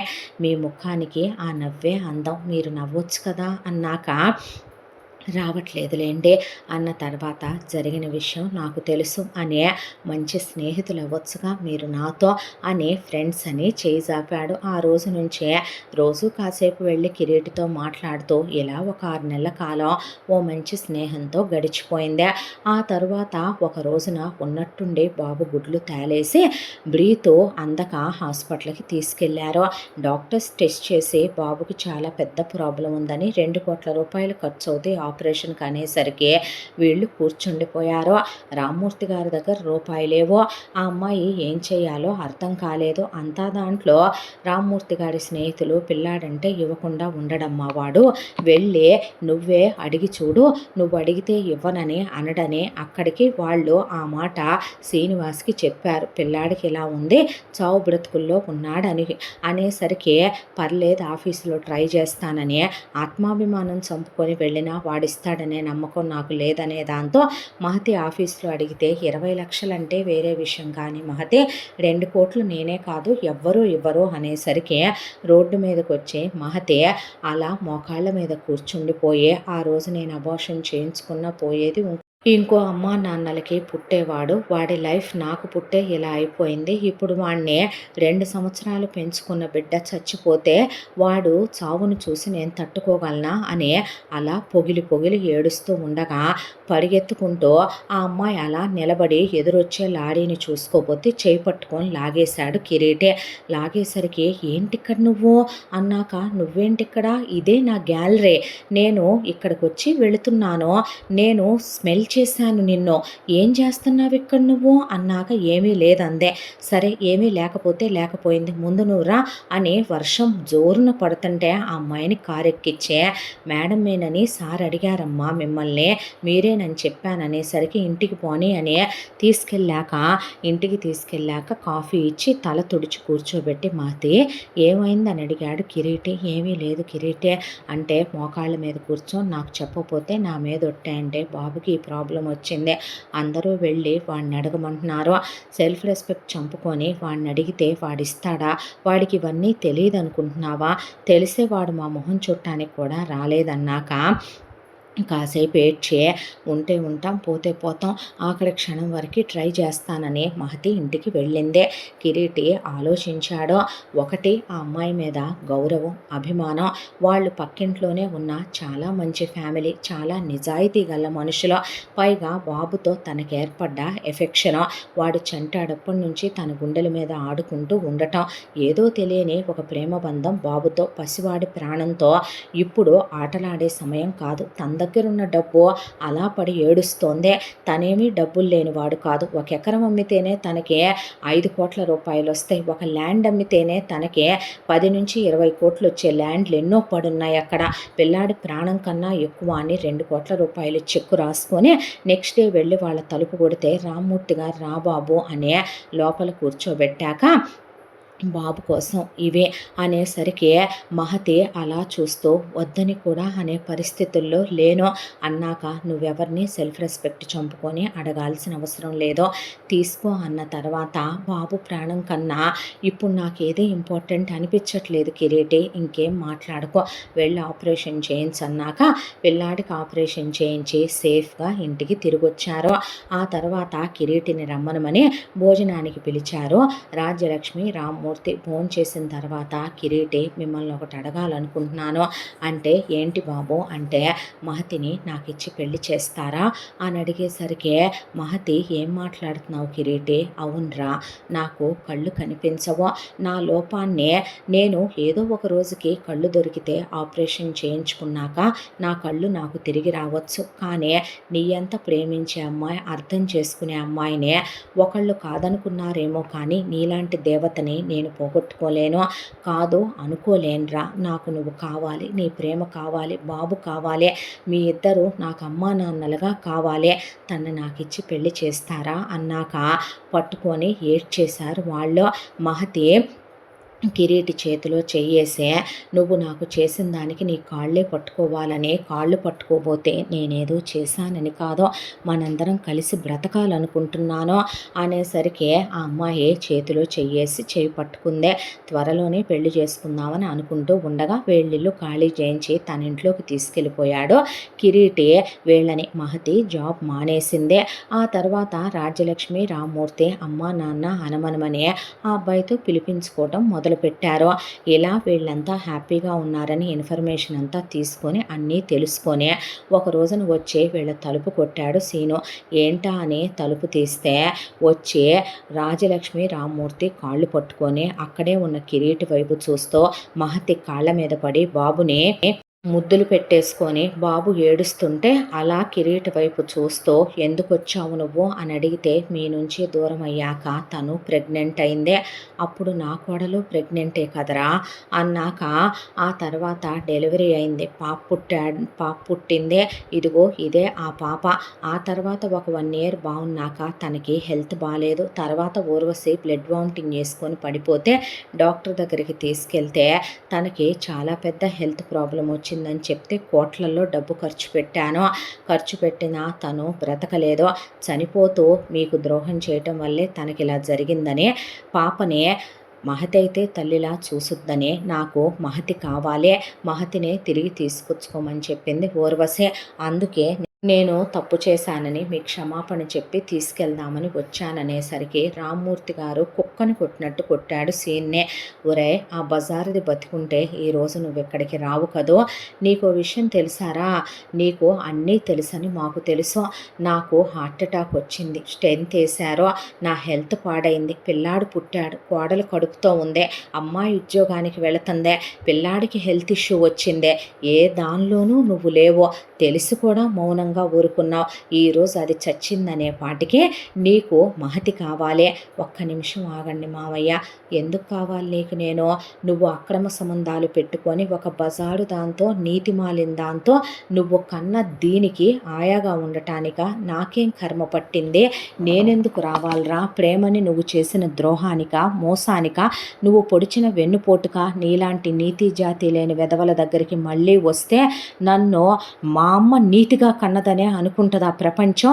నడు ముందు బయటికి అనేసరికి, "నువ్వు ఎవరికన్నా బెటర్ కాదని నన్ను తిరస్కరిస్తున్నావు" అనేసరికి కిరీటి వైపు చూసి కిరీటికి ఆ విషయం అర్థమై తలదించేశాడు. "ఓ, ఆయన కళ్ళు లేవని, నేను ఆయన్ని పెళ్లి చేసుకోబోతున్నానని ఆయనలో ఉన్న లోపాన్ని ఎత్తి చూపిస్తున్నావా? నీలా కామంతో నిండిపోయిన కళ్ళు ఉన్న వెధవల కన్నా కళ్ళు లేకపోయినా దేవుళ్లాంటి ఆయన వ్యక్తిత్వం, ఆయన బాబుకి ప్రాణం పోసాడు, ఆయన కాళ్ళు పట్టుకోవటానికైనా పనికొస్తావురా నువ్వు? ఆ అర్హత అయినా ఉందా? నీతిమాలిన కుక్క, వెళ్ళు ముందు ఇక్కడి నుంచి" అని గెంట అవతల పడేశారు వీళ్ళు.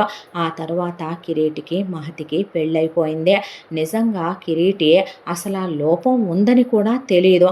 అంత ప్రేమగా బెడ్రూమ్లో కూడా అంత క్లోజ్గా ఉంటాడు వైఫ్తో.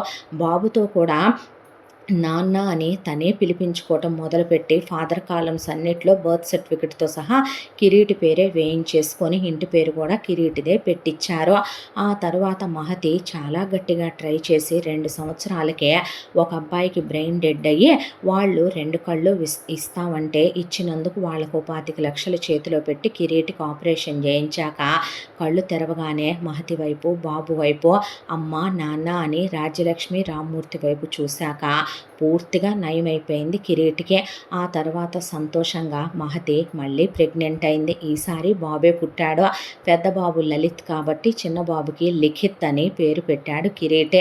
2 పిల్లలతో, బంగారం లాంటి భర్తతో ఆ అబ్బాయి పెయింటింగ్స్ లక్షలకు అమ్ముడుపోతూ వాళ్ళకున్న కోట్ల రూపాయల ఆస్తి, ప్రశాంతమైన జీవితం, అందమైన ఇల్లు, చక్కటి రాజ్యలక్ష్మి, రామ్మూర్తి అండ, ఇంకేం కావాలి జీవితంలో అనే సుఖ సంతోషాలు, ఆనందాల మధ్య మహతి జీవితం ఆనందంగా సాగిపోతూ వీళ్ళని అంత నరకం పెట్టి అంతా బాధ పెట్టి నటించిన పాపానికి మళ్ళీ వెళ్ళి సీను ఇంకో పెళ్ళి ఆఫీసులో పిఏగా వచ్చిన ఒకదాన్నే పట్టుకొని చేసుకున్నాడు. ఆ తర్వాత అనుకోకుండా మళ్ళీ దాంతోనూ అలాగే క్లోజ్‌గా ఉంటూ ఇంకొన్నిటితో ఎఫ్ఐఆర్‌లు పెట్టుకున్నాడు. అది సహించింది, భరించింది, ఊరుకుంది. ఒక రోజున దానికి కడుపు మండిపోయింది. దాంతో ఫుల్లుగా సీనుకి నిద్ర మాత్రలు కలిపేసి డాబా మీద నుంచి తోసేస్తే కింద పడి 2 కాళ్ళు చచ్చుబడిపోయినాయి. అప్పటికి ఆ పెళ్ళానికి కడుపు కూడా వచ్చింది.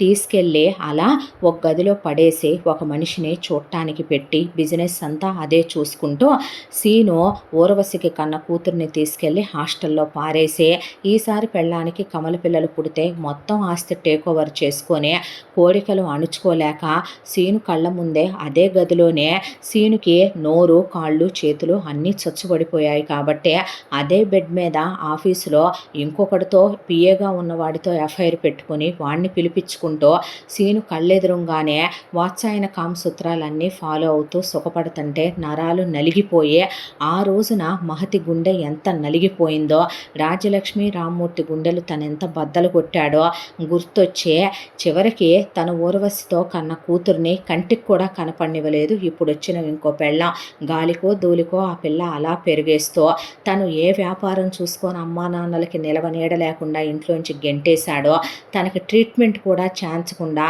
తన చేత అన్ని సంతకాలు వేలుముద్రలో నొక్కిచ్చేసుకొని ఆస్తి అంతా తన పరం చేసి తన బతుకు కుక్క కన్నా హీనం చేస్తే క్షణం ఒక నరకంలా చావలేక చావు రాక తల్లిదండ్రుల్ని క్షోభ పెట్టినందుకు ప్రేమించే భార్య నరకం పెట్టినందుకు ఘోరాతి ఘోరం అనుభవిస్తూ అలా మంచాన పడి ఉన్నాడు సీను.